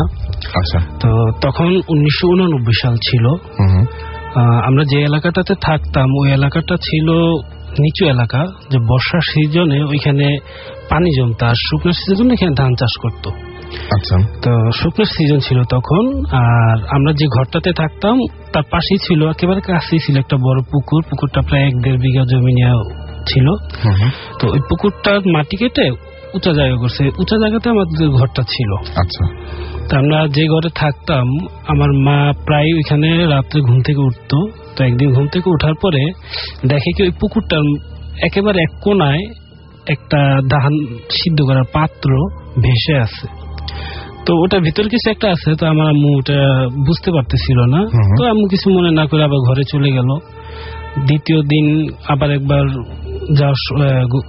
বাইরে উঠছে, বাইরে ওঠার পরে ঘরে যাবে, ঠিক তখনও দেখে কি ওই পাত্রটা ভেসে আছে। ভেসে আছে, মাঝখানে কিছু একটা আছে, এখন একটু ক্লিয়ারলি বোঝা যাচ্ছে কিন্তু কি সেটা ক্লিয়ার না। তো ঘরে চলে যায়। তৃতীয় দিন আমার আম্মা আর একবার দেখলো, সেদিন পূর্ণিমা রাত ছিল, একেবারে স্পষ্ট দেখতে পারতেছে যে ধানের পাত্রটা মাঝখানে একটা বাচ্চা শুয়ে আছে। 2 থেকে 2.5 মাস বয়সের একটা বাচ্চা শুয়ে আছে এবং সে হাত পা নাড়াচ্ছে। আচ্ছা। তো আমার আম্মা দেখে খুব ভয় পেয়ে দৌড় দিয়ে ঘরে চলে যায়, যে আমার আব্বাকে বলে যে এই ঘটনা দেখছি। আমার আব্বা বলতেছে যে না, এটা হইতে পারে না, তুমি হয়তো ভুল দেখছো। তা আব্বা আম্মাকে সান্ত্বনা দিল। তা আব্বা ঘুমিয়ে পড়লো। ঘুমিয়ে পড়ার পরে আবার বেশ কিছুদিন পরে আমার আম্মু রাত্রে উঠছে, আমার আব্বাকে নিয়ে উঠছে। তা আব্বাকে বাইরে দাঁড়া করে আমার আম্মু আসলো। আসার পরে পুকুরটার দিকে তাকাইলো। তাকানোর পরে দেখতেছে কি একই জিনিস ভেসে আছে, বাচ্চাটা হাত পা নাড়াইতেছে। তো আমার আম্মু বলতেছে যে দেখো এটা কি। আব্বা দেখলো, আব্বা দেখে ভয় পাইছে, দৌড়জন ভয় পেয়ে তাড়াতাড়ি ঘরে যায়নি। তার আগে দেখতেছে যে ওই জিনিসটা, পাত্রটা দেখার পরে ওনারা খুব দ্রুত তাদের কাছে চলে আসতেছে। আচ্ছা। কাছে চলে আসার পরে আমার আব্বু করলো কি, আম্মুকে নিয়ে ঘরে চলে গেল, ভয় পেয়েছে। তো দরজা আটকে দেওয়ার পরে তো আমাদের ঘরটা তো উঁচু জায়গাতে ছিল, তো নিচু জায়গা থেকে উপরের দিকে কেউ উঠলে যেমন একটা শব্দ হয়, এরকম শব্দ হচ্ছে, কেউ উঠতেছে। তো এক পর্যায়ে হাত দিয়ে, আমাদের ঘরটা ছিল বেড়ার ঘর, তা হাত দিয়ে বেড়ার ভিতরে বাড়ি দিলে যেমন ঠাস ঠাস শব্দ, এরকম অনেকগুলো শব্দ করলো। শব্দ করার পরে আম্মু চিৎকার মারলো, চিৎকার মারার পরে কিছুক্ষণ পরে এটা থেমে গেছে। থেমে যাওয়ার পরে তো আমার আম্মা চুপচাপ, ওদিন আর কিছু বললো না। ঠিক পরের দিন আমার বড় বোন আমাদের বাড়িতে আসছে বেড়াইতে, তো দিনে পিঠা টিঠা বানাইলো, খাওয়া দাওয়া করছে। ওদিন আমার বড় বোন থাকবে আমাদের বাসায়। আচ্ছা, তো রাত্রে থাকলো আমার বড় বোন। ঠিক আড়াইটার দিকে আমার বোনের একটা ছেলে ছিল, 2.5 মাস বয়স, ও ঘুমায় আছে, হঠাৎ করে হাত পা নাড়াইতেছে। তো হাত যে আমার আম্মার গায়ে পরে আমার আম্মা লাফ দিয়ে উঠে লাইট ধরাইলো। ধরার পরে দেখি যে বাবু শ্বাস নিতে খুব কষ্ট হইতেছে। তো আমার আম্মা চিৎকার দিয়ে উঠলো, তারপর তেল মালিশ করলো বুকের ভিতরে, কিন্তু কোনোতেই কিছু হইতেছে না। ঠিক তখনই আমার আব্বা শুনতে পারতেছে যে ঘরের ভিতরে কান্নাকাটি চলতেছে, বাইরে ওই বেড়ার ভিতরে ঠিকই একইভাবে কেউ হাত দিয়ে বাড়ি দিতেছে, থাবুর দিতেছে। আচ্ছা, তো আমার আব্বু তখন কারো কিছু বললো না, বাড়ি দেওয়া শেষ বেড়ার ভিতরে। ঠিক তখনই আমার ভাইগনাটা, আমার বোনের ছেলেটা, ও মারা যায়। ওই মুহূর্তে মারা যায়। মারা যাওয়ার পরে খুব কান্নাকাটি চলতেছে। মারা যাওয়ার পরে ঠিক কিছুক্ষণ পরে হঠাৎ করে আমার এক আঙ্কেল, আমার খালু, উনি থাকতো খুলনায়, ঢাকা চলে আসছে। আসার পরে আমাদের ঘরে ঢুকার সময় উনি বলতেছে যে আমি খুব দেরি করে ফেলাইছি ঘরে ঢুকতে, আমার আসতে খুব লেট হয়ে গেছে। তো আমার আব্বু, সবাই কান্নাকাটি করতেছে। তো এখানে বলে রাখি যে আমার ওই খালু, ওনার ভিতরে আল্লাহ একটা খুব পাওয়ার দিছিল, আধ্যাত্মিক শক্তি ছিল, উনি আগে থেকে অনেক কিছু বুঝতে পারতো। তো এখানে বেসিক্যালি ওনার আসার ব্যাপারটা যেটা ইন্টারেস্টিং, যে ব্যাপারটা সেটা হচ্ছে যে একটা ছোট বাচ্চা, এবং সেই ছোট বাচ্চাটা শুরু থেকে আপনার মা দেখতে পাচ্ছিলেন যে একটা ধান রাখার পাত্রের মধ্যে ভেসে বেড়াচ্ছে এবং হাত পা নাড়ছে, এবং তারপরে আপনাদের বেড়ার ঘর ছিল, সেই বেড়ার ঘরে কয়েকবার সে নকও করেছে, তার মানে বাসার ভেতরে ঢুকতে চেয়েছে। এবং তারপরে যেটা হলো সেটা হচ্ছে যে আপনার ঠিক বোনের হয়তো ওইটুকুই একটা ছোট বাচ্চা ছিল, এবং সেই অতটুকুই বাচ্চাটা, এবং সেই বাচ্চাটা মানে ঠিক একইভাবে হাত পা নাড়তে শুরু করলো এবং এক সময় মারা গেল। এই ব্যাপারটা কিন্তু খুবই দুঃখজনক এবং খুবই অদ্ভুত টাইপের একটা ব্যাপার। তারপরে এই ব্যাপারটা থেকে প্রতিকার পাওয়ার পরে নিশ্চয়ই আপনার সেই খালু, যার কথা আপনি বলছেন, তিনি কিছু করেছিলেন। জি, উনি করেছিলেন। তো পরের দিন সকাল যখন বাবুকে গোসল করাইতে নিছে, ঠিক তখন দেখা যাইতেছে ওর পিঠের ভিতরে, যে বেড়ার ভিতরে থাবর দিছে, থাবর দেওয়ার যে শব্দগুলো হয়েছিল, সেম এরকম পিঠের ভিতরে হাতের দাগ বসে। এটা ছোট বাচ্চারই হাতের দাগ ছিল? না, ছোট বাচ্চারই হাত, পিঠে অনেকগুলো হাতের দাগ বসে আছে। আচ্ছা, তো আমার খালু কাউরে কিছু বললো না। ওরে কবর দেওয়ার পরে বিকেলবেলা আমার খালু বলতেছে, দেখো আমি তোমাদের একটা কোনো সমস্যা হইতেছে, আমি খুলনাতে বসে আমি টের পাইছি। তো আমি যখন আসতেছিলাম হঠাৎ করে আমার গাড়িটা নষ্ট হয়ে যায় রাস্তায়, আমি ঠিক সময় আসতে পারিনি। তবে যদি আমি ঠিক সময় আসতে পারতাম হয়তো এরকম কিছু একটা ঘটতো না, অন্যটা ঘটতে পারতো। তো আমার খালু বললো যে আমি ঠিক আছে, আমি তোমাদের এই ঘরটাকে বন্ধ করে দিয়ে যাইতেছি, তবে যত তাড়াতাড়ি পারো তোমরা এই ঘরটা চেঞ্জ করো। তো আব্বু বললো যে বাসাটা চেঞ্জ করতে হবে না, বাসা চেঞ্জ করতে হবে না, তোমরা এই ঘরটা চেঞ্জ করো, কারণ এই ঘরটা একটু সমস্যা আছে। তো আমার খালু কালুকে একটা তাবিজ দিয়ে গেল, দরজার সামনে বাইন্দা ঝুলাই দিচ্ছে, এমন ভাবে ঝুলাই দিচ্ছে যাতে ঘর থেকে কেউ বের হলে মাথায় বাড়ি খায়, আবার ঢুকতে বাড়ি খায়। তো আমরা তারপরে এখানে ওই রুমে 10-12 দিন ছিলাম। ওই বাড়িতে আর একটা রুমে আমরা শিফট হয়ে যাই। তারপরে এখানেই শেষ না, এই কাহিনীটা নিয়ে আমার মা আরো অনেক কিছু দেখছে অন্য ঘরে যাওয়ার পরে, কিন্তু কোনো সমস্যা হয়নি আমাদের। আচ্ছা, এই ছিল আপনার ঘটনা। আসলে আমি এই ঘটনাটা শোনার সময় আমার যেটা মনে হয়েছিল যে এই ঘটনাটা আমি যখন আগে শুনছিলাম তখনও একবার মনে হচ্ছে, এবং এখনো ইনফ্যাক্ট আমার মনে হচ্ছিল যে ব্যাপারটা কতটা মানে ভয়ঙ্কর হতে পারে। যে আমি সবচেয়ে বেশি ভয় পাই যে রাতের বেলায় হঠাৎ করে যেন ঘুম না ভেঙে যায়, কারণ রাতের বেলায় ঘুম ভাঙলেই সবচাইতে ভয়ঙ্কর ব্যাপারগুলো ঘটে। এবং আমার সাথে যতবার ভয়ঙ্কর ব্যাপারগুলো ঘটেছে ততবারই ঘুম ভেঙে গিয়ে ঘটেছে। এবং আমি যখন সাধারণত একা থাকি তখন আমি সব সময় আল্লাহর কাছে একটা দোয়া করি যে আমার যেন রাতের বেলায় ঘুম না ভাঙে, কারণ ঘুম ভাঙলে আমি ঘুমের ঘোরেও কিছু দেখতে পারি, বা ওই সময়টা খুব অদ্ভুত হয়। আসলে পানির গ্লাস খুঁজে পাওয়া যায় না, সুইচ খুঁজে পাওয়া যায় না, তারপরে দেখা যায় যে অদ্ভুত সব ব্যাপার ঘটে বাসায়, মানে যে বাসায় ইলেকট্রিসিটি চলে যাওয়ার সঙ্গে সঙ্গে জেনারেটর চালু হয়ে যাওয়ার কথা, সেই বাসায় দেখা যাচ্ছে যে জেনারেটর চালু হয় না, অথচ ইলেকট্রিসিটিও নাই। এরকম অদ্ভুত সব ঘটনা ঘটে। সেই মুহূর্তে আবার যদি আমি ঘুম ভেঙে দেখি যে আমার ঘরের মধ্যে, আমার রুমের মধ্যে একটা বেবি কট, এবং সেখানে একটা বাচ্চা হাত পা ছুটছে, ধানের ডালা নিশ্চয়ই শহরে আপনি দেখবেন না, বাট এইরকম ব্যাপার যদি আপনি দেখেন, সেটা যদি সত্যিও না হয়, ঘুম ভেঙে যদি আবিষ্কার করেন যে নিজের ঘরের মধ্যে একটা দোলনা বা বেবি কট যাই বলি না কেন, এবং সেখানে একটা বাচ্চা শুয়ে আছে, এর চাইতে ভয়ঙ্কর কোনো কিছু হতে পারে না আসলে। ওই সময় হার্ট অ্যাটাক হয়ে যাওয়ার কথা। তো আমি চাই না যে আপনাদের কারো, যাদের যে আগ্রহ ছিল, অনেকেরই আগ্রহ থাকে যে মানে এই সমস্ত প্যারানরমাল ব্যাপার স্যাপারের সাথে একটু পরিচিত হওয়ার, এই সমস্ত উদ্ভট টাইপের জিনিসপত্র দেখার, আমি চাই না যে তাদের কারো রাতের বেলায় মানে অসময়ে ঘুম ভেঙে যাক এবং অসময়ে ঘুম ভেঙে গিয়ে এটা দেখেন। এবং অনেক সময় এরকমও হয়, অনেকের কাছে আমি শুনেছি যে ঘুম ভেঙে উঠে খুব পরিচিত জায়গা খুব অপরিচিত লাগে, মনে হয় যে না, এই ঘরটা আমি কোনোদিন দেখি নাই, এই ঘরে ছিলাম না আমি কোনোদিন, এটা একটা নতুন একটা পরিবেশ, নতুন একটা ঘর, ঠিক বিছানায় শুয়ে আছি না কোথায় শুয়ে আছি বুঝতে পারছি না। তাহলে ওই সময়টা আসলে আমরা কোথায় থাকি? হয় ঘোরের মধ্যে থাকি, আর না হলে সত্যিই আমরা অন্য কোথাও চলে যাই। তো এই ব্যাপারটা খুবই অদ্ভুত যে আমরা মানে সবকিছু চিনি, সবকিছু জানি, সুইচটা কোথায় আছে আমি জানি, পানির গ্লাসটা কোথায় আছে আমি জানি যে এখান থেকে এভাবে এগুলো আমি এই রুম থেকে বেরোতে পারবো, তারপরেও কোনো কিছু হচ্ছে না, আমি বেরোতে পারছি না, আমি সুইচ খুঁজে পাচ্ছি না, আমি পানির গ্লাস খুঁজে পাচ্ছি না। এটা খুবই অদ্ভুত ব্যাপার। এরকম কোনো ঘটনা যদি আপনাদের থেকে থাকে, বা এরকম কোনো রাতের সাথে যদি আপনারা পরিচিত হয়ে থাকেন, তাহলে আমাকে SMS করুন। SMS করার খুব সহজ একটা পদ্ধতি আছে, আপনার এয়ারটেল নাম্বার থেকে বা অন্য যে কোনো নাম্বার থেকে মোবাইলের মেসেজ অপশনে গিয়ে টাইপ করুন SHOUT শাউট স্পেস আপনার নাম স্পেস আপনার মেসেজ, আর পাঠিয়ে দিন 9840 নাম্বারে। আর বড় ঘটনা, অবশ্যই কেউ ইমেল করে প্লিজ আমাকে বলবেন না যে ভাইয়া this is my number, please call me, I have a story. Please এটা করবেন না, কারণ আপনার কি স্টোরি আছে আমি জানি না, এবং আপনি কি ধরনের স্টোরি আমাকে বলবেন এটা সম্পর্কে আমি নিশ্চিত নই। বাট আপনার স্টোরি যদি, আপনার যে ঘটনাটা, সেই ঘটনা যদি সিলেক্টেড হয়, definitely you will get a call, এবং সেটা অবশ্যই আপনার কাছে যাবে। সে বিষয়ে কোনো মানে আমার একদম চিন্তা করবেন না। যাই হোক, আমি দেখতে পাচ্ছি ডক্টর ভূত আমাকে বাড্ডা থেকে লিখেছেন যে ভাই খুব মজা পাচ্ছি, আরো কয়েকটা ঘটনা শুনলে মজা আরো টের পাবেন আপনি আশা করি। তৌফিক রাজশাহী কলেজ থেকে লিখেছেন হ্যাপি নিউ ইয়ার ভূত এফএম এন্ড ইউ। আপনাকেও নতুন বছরের অনেক অনেক শুভেচ্ছা তৌফিক। জাহিদ এবং লিপি আমাকে SMS করেছেন। এছাড়াও আমাকে SMS করেছেন মুক্তাগাছা থেকে রঘুনাথপুর, মুক্তাগাছা রঘুনাথপুর থেকে, নামটা লিখেননি, জায়গার নাম লিখে দিয়েছেন। রনি আমাকে SMS করেছেন এছাড়াও, এবং রনি এবং হাসান এয়ারপোর্ট থেকে। এছাড়াও আমাদেরকে সুজা এবং দাঁড়া আমাদের SMS করেছেন। এছাড়া আমাদের SMS করেছেন মেহরাব, ঘোস্ট হান্টার, দিগন্ত আমাদের SMS করেছেন ডিগ্রি কলেজ রাজশাহী থেকে। মেহরাব ময়মনসিংহ থেকে আমাদের SMS করেছেন আজকে আমার জন্মদিন, প্লিজ উইশ করো। জন্মদিনের অনেক শুভেচ্ছা থাকলো, এবং জন্মদিনের যত আনন্দ, সেই আনন্দের সাথে ভয় মিশ্রিত আনন্দ আপনি পেতে থাকুন, সেটাই আশা করবো। আমাদেরকে এক্সোরসিস্ট স্পিরিট চিটাগং থেকে SMS করেছেন ভাই আসসালাম, এটা আমার SMS করার প্রথম, আমি আপনার দেখতে পাচ্ছি আপনার সমস্যা হচ্ছে, আমি জানি না যে আপনার এটা কোনো টেকনিক্যাল প্রবলেম নাকি আপনি ভুল বলছেন, আই ডোন্ট নো। এছাড়া আমি দেখতে পাচ্ছি যে আমাকে SMS করেছেন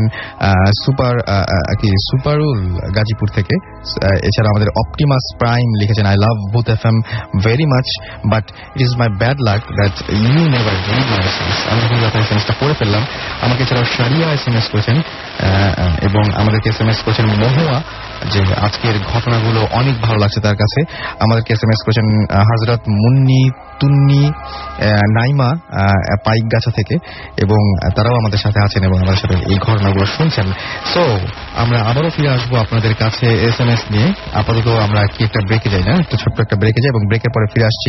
স্টে টিউনড টু রেডিও ফুর্তি এন্ড ডোন্ট স্টপ দ্য ফুর্তি।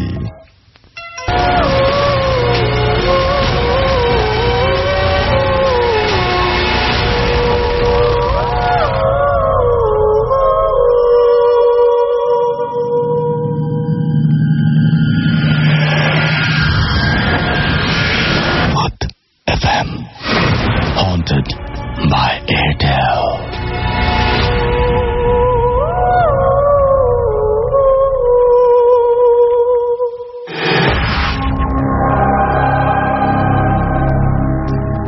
শুনছেন সবসময় রেডিও ফুর্তি, আর শুরু হয়ে গেছে ভূত এফএম হন্টেড বাই এয়ারটেল। এবং আপনি ইচ্ছা করলে আপনার এয়ারটেল নাম্বার থেকে বা অন্য যে কোনো নাম্বার থেকে আমাদের SMS পাঠাতে পারেন। লিখে ফেলুন SHOUT শাউট স্পেস আপনার নাম স্পেস আপনার মেসেজ, পাঠিয়ে দিন 9840 নাম্বারে। এছাড়া আমাদের ইমেল করতে পারেন bhutfm@radiofurti.fm এ, এবং আপনার নাম, ঠিকানা, ফোন নাম্বার সেখানে অবশ্যই উল্লেখ করতে হবে। আর মনে রাখবেন যে আজকের ইমেল কিন্তু আমি আজকে পড়বো না, আজকের ইমেলটা পড়া হবে এক সপ্তাহ পরে। এনিওয়েজ, আমাকে SMS করেছেন আসিফ, এবং তিনি বলছেন যে ভূত এফএম বেঁচে থাকুক সবার হৃদয়ে। এছাড়াও আমাদেরকে লিখেছেন যে আহসান, যে রাসেল ভাই 2011-তে একটা SMS-ও পড়েননি, 2012-তে কি এমনটা হবে? না, 2012-তে এমন হওয়ার চান্স নেই। 2012 আমাদের অনেক আশা নিয়ে এসছে আমাদের জন্য, অনেক অনেক শুভ ব্যাপার, অনেক অনেক ভালো কিছু ঘটনা ঘটবে। সুতরাং 2012-তে এরকম ইনশাল্লাহ হবে না। জুয়েল লিখেছেন যে আমি একটা মাজারের পাশে ঘুমিয়ে আছি আর আপনাদের গল্পগুলো আমার ভালো লাগছে, ভয় করছে। ভাই, আপনি সবচেয়ে সাহসিকতার কাজটা তো করেই ফেলেছেন, মাজারের পাশে শুয়ে আছেন, আপনার তো ভয় করার কোনো কারণই নেই। সোহান আমাকে লিখেছেন যে আমি কোনো এক সময় ভূত এফএম এর কথা আমি আগে জানতাম না, আমার বউ আমাকে ভূত এফএম এর কথা বলে, নাও আমি এভরি উইক শুনি, বাট ও শোনে না কজ ও ভয় পায়। বাট থ্যাংকস টু ভাবি যে আমাকে একটা এরকম রেগুলার লিসনার ধরিয়ে দেওয়ার জন্য। আর আপনিও শোনার চেষ্টা করবেন, কারণ দুজনের সঙ্গে শুনলে মনে হয় তেমন বড় কোনো প্রবলেম হবে না আশা করি। এছাড়াও আমাকে ঘোস্ট গার্ল ধানমন্ডি থেকে SMS করেছেন আলামিন ময়মনসিং থেকে, রিশাদ আমাকে SMS করেছেন উত্তরা থেকে। তিনি লিখেছেন ভাইয়া নিজেকে নিজেই ভয় পাই। হ্যাঁ, এটা তো মাঝে মাঝে হয়।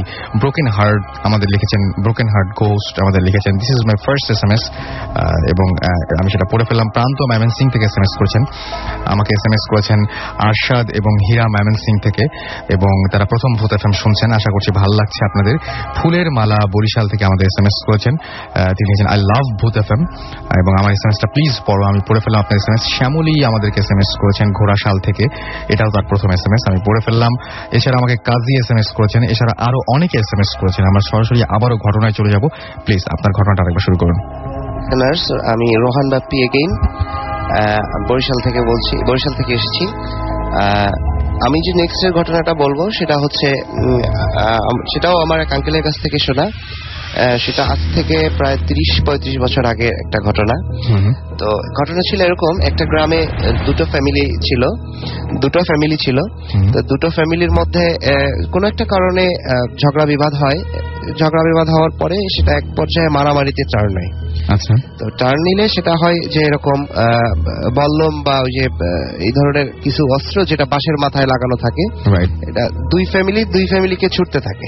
এর মধ্যে একটা উঠান থাকে, তো আশেপাশে আরো বাড়ি আছে, সবাই দেখতেছে, কিন্তু কেউই এর মধ্যে আর কি ইন্টারফেয়ার করতেছে না, কারণ যদি কোনো অঘটন হয়। তো সাডেনলি একটা 15-16 বছরের একটা বাচ্চা, সে হট করে সেই ঝগড়া বিবাদের মধ্যে সে দৌড় দেয়। আচ্ছা, দৌড় দিলে একটা বল্লম হয় কি তার ঠিক আপনার বুক ভেদ করে পিঠ দিয়ে বের হয়ে যায়। আচ্ছা, তো যা হওয়ার স্পটলি ডেড। তারপর তাদের এই অবস্থার কারণে তারা ঝগড়া বিবাদ বাদ দিয়ে তারপরে এখন বাচ্চাটার কাছে আসে যে বাচ্চাটা কি মারা গেল না, মানে তাকে বাঁচানো যায় কিনা। তো এক পর্যায়ে এটা নিয়ে কোনো বাঁচানোর কোনো পসিবিলিটি নাই, কারণ সে মারা গেছে। তারপরে এটা নিয়ে পুলিশ কেস হয়, পুলিশ আসার পরে সেটা জায়গা দেখে তারা স্পটলি সেটাকে ডেড বলে বিবেচিত করে, এবং তাকে বলে যে এটা লাস্ট পোস্টমর্টমের জন্য নিয়ে যেতে হবে। তো আজ থেকে 30-35 বছর আগে তো বুঝতেই পারতেছেন যে যোগাযোগ ব্যবস্থার অবস্থাটা অনেক খারাপ ছিল। আর আমাদের বরিশাল এরিয়াটা তো নদী নালার দেশ, তো তখন নৌকা ছাড়া আর কোনো ওয়ে ছিল না আর কি সেই লাশটাকে নিয়ে যাওয়ার জন্য। সেটাই তো সময়টা ছিল বর্ষাকালের, মানে প্রথম দিকে সব ভরা পানি সব জায়গাতেই। তো ছোট খাল দিয়ে নিয়ে যেতে হবে লাশটা, কে নিয়ে যাবে এরকম একটা, এর মধ্যে কেউ রাজি হচ্ছে না। তো দুজন লোক পাওয়া গেল যে তারা এই লাশটা নিয়ে যেতে মানে রাজি হয়েছে। তো যথা অনুযায়ী নিয়ম অনুযায়ী তারা ওই পোস্টমর্টমের জন্য লাশটাকে নিয়ে রওনা হলো সকালবেলায়, এবং যেতে যেতে পুরো একেবারে সন্ধ্যা হয়ে গেল। ওই দিন আর লাশটাকে তারা ফেরত দিতে পারেনি। পোস্টমর্টম করার পরে দিন আবার বিকালে 4টার দিকে তারা ওই লাশ নিয়ে বাড়ির দিকে রওনা হয়। তো এরকম খাল দিয়ে আসতে আসতে তাদের মোটামুটি 4টা-5টার দিকে রওনা দেয়। আস্তে আস্তে সেটা প্রায় রাত্র যখন 1টা-2টা বেজে যায় তখন তারা একটা জায়গায় আসে, যে জায়গাটা সবাই চিনে, যে জানে যে জায়গাটা খুব হন্টেড একটা প্লেস, এবং এখানে উল্টাপাল্টা অনেক কিছুই দেখা যায় অনেক সময়। মানে অনেক উল্টাপাল্টা বলতে এরকম যে মানে দেখা যাচ্ছে যে গাছের উপরে কেউ বসে আছে, তাল গাছের উপর থেকে কেউ কিছু ফেলতেছে, কান্নার আওয়াজ, আর্তনাদের সহিত, আবার কেউ হাসতেছে, এই ধরনের। তো পরে ওই যে মাঝিটা পিছনে ছিল, যে বয়স্ক লোকটা, যে আর সামনে একজন ছিল নৌকার, তো ছই দেওয়া নৌকাটার মধ্যে ছিল লাশটা, এবং 2 সাইড থেকে আটকানো ছিল আপনার বস্তা বা কাপড় দিয়ে। তো পিছনে যে লোকটা ছিল সে খেয়াল করলো যে আপনার 1টা-2টার দিকে যে সামনে একটা তাল গাছ, 2টা তাল গাছের মধ্যে পা দিয়ে কেউ একজন দাঁড়িয়ে আছে, এবং খুব বিকট ভাবে, মানে যে কান্না, আর্তনাদ, কষ্ট, এরকম ভাবে সে কাঁদতেছে। তো সামনে যে ছেলেটা ছিল অল্প বয়সী, সেও নৌকা বাঁধছিল, কিন্তু সে এই জিনিসটা অতটা খেয়াল করেনি, কিন্তু পিছনের লোকটা সে স্পষ্ট ভাবে সেই জিনিসটা দেখতে পাইছে যে কেউ একজন কাঁদতেছে। এটা কখনো কখনো টার্ন হচ্ছে, কখনো পুরুষ হচ্ছে, কখনো শিশু হচ্ছে, আবার কখনো অনেক বড় হয়ে যাচ্ছে, একটা মহিলার আকার ধারণ করতেছে, এরকমের। তো এক পর্যায়ে সেই কান্নার আওয়াজটা এতই তীব্র হইতে থাকে যেটা এবার দুইজনই ফিল করতে শুরু করে একটা টাইম পরে, এবং হঠাৎ করে নৌকাটা অনেক ওয়েট বেড়ে যায়, এবং নৌকাটার যে পানির লেভেলটা একেবারে ছুঁই ছুঁই করতে থাকে, যে এখনই বুঝে মনে হয় ডুবে যাবে। তো নৌকা আগাচ্ছে না। তো সামনের থেকে ছেলেটা বলতেছে যে কাকা, নৌকা কেন চলতেছে না? তখন ওই পিছন থেকে ওই লোকটা সাহস দেওয়ার জন্য তাকে বলতেছে, তোমার এটা কোনো ব্যাপার না, নৌকা নদীতে পানি হয়তো বা কম, এই জন্য চরে নিচে আটকে যাচ্ছে, চলতেছে না। তো ও বলতেছে বর্ষার সময় প্রথম দিকে তো পানি থাকার কম থাকার কথা না। তো বলতেছে তুমি তোমার মতো নৌকা চালাও, আমিও চালাই, একটু জোরে হাত বাও, যাতে আমরা তাড়াতাড়ি এই জায়গাটা ওভারকাম করতে পারি, যত তাড়াতাড়ি যাব আমাদের জন্য ভালো। তো একটা পর্যায়ে ওই লোকটা শুনতে পাচ্ছে যে ওই ছয়ের ভিতর থেকে কটকট কটকট করে আওয়াজ, যেটা হচ্ছে মানে হাড্ডি মাংস এগুলো খেলে যেরকম একটা আওয়াজ হয়, সাধারণত দেখা যাবে কুকুর যদি কোনো হাড্ডি খায় তাহলে যে সাউন্ডটা হয় ওই ধরনের একটা সাউন্ড হচ্ছে, এবং মাঝে মধ্যে কান্নার আওয়াজ, হাসির আওয়াজ। এবার সামনে থেকে ওই ছেলেটা বলতেছে, কাকা আওয়াজটা হচ্ছে কিসের? তখন ও বলতেছে যে কিছুর আওয়াজ না, হয়তো পাশে কোনো কুকুর টুকুর এগুলা যাচ্ছে, এই জন্য এরকম আওয়াজ, তুমি নৌকা পাও। একটা পর্যায়ে এসে আর পারতেছে না, মানে নৌকা তো আগাচ্ছেই না, বরঞ্চ মানে ভয়ে তাদের অবস্থা আরো খারাপ হয়ে গেছে। আচ্ছা, তখন ওই লোকটা বলতেছে যে তুমি একটা কাজ করো, তুমি পিছনে চলে আসো, পিছন থেকে আমরা দুইজন একসাথে পাই, নৌকাটা যদি একসাথে পাই, পিছন থেকে ফোর্স বেশি হবে, আমরা তাড়াতাড়ি যাবো। তুমি ছেলেটা বলতেছে আমি আসবো কিভাবে, ভিতরে তো লাশ, উপর দিয়েও আসা যাবে না, কারণ নরম ছই ভেঙে যাওয়ার একটা পসিবিলিটি আছে। তো ওই লোকটা বলছে যে আমি নৌকাটা একটু নদী খালের কাছে নিব, তুমি সামনের থেকে জাস্ট লাফ দিয়ে কুলে উঠবা, আবার আমার এখানে চলে আসবা, জাস্ট 5-6 সেকেন্ডের একটা ব্যাপার। ওরকম করে নৌকা পাশে নিল, এবং ছেলেটা লাফ দিয়ে কুলে উঠে আবার নৌকায় পিছন দিকে এসে বসলো। বসার পরে যখন আবার 2-3 মিনিট গেল, তখন তারা দুইজনই বুঝে, মানে ওই যে পিছনের লোকটা তো আগেই বুঝছে, এবার যে ছেলেটা সামনে থেকে পিছনে আসলো সে একেবারে পুরোপুরি বুঝলো যে ঘটনাটা এখন আর কি হচ্ছে। তখন মানে সে কি করবে, লাফ দিবে না মানে জ্ঞান হারাবে, এই ধরনের একটা অবস্থা।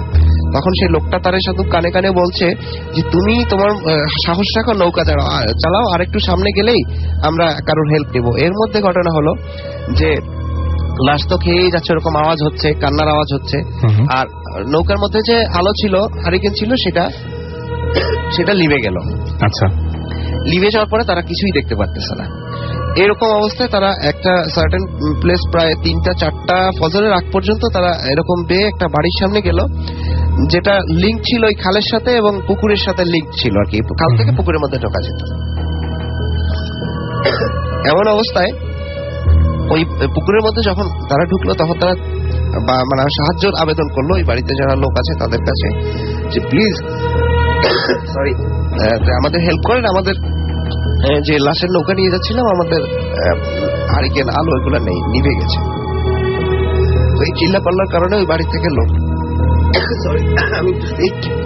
আচ্ছা, নো প্রবলেম।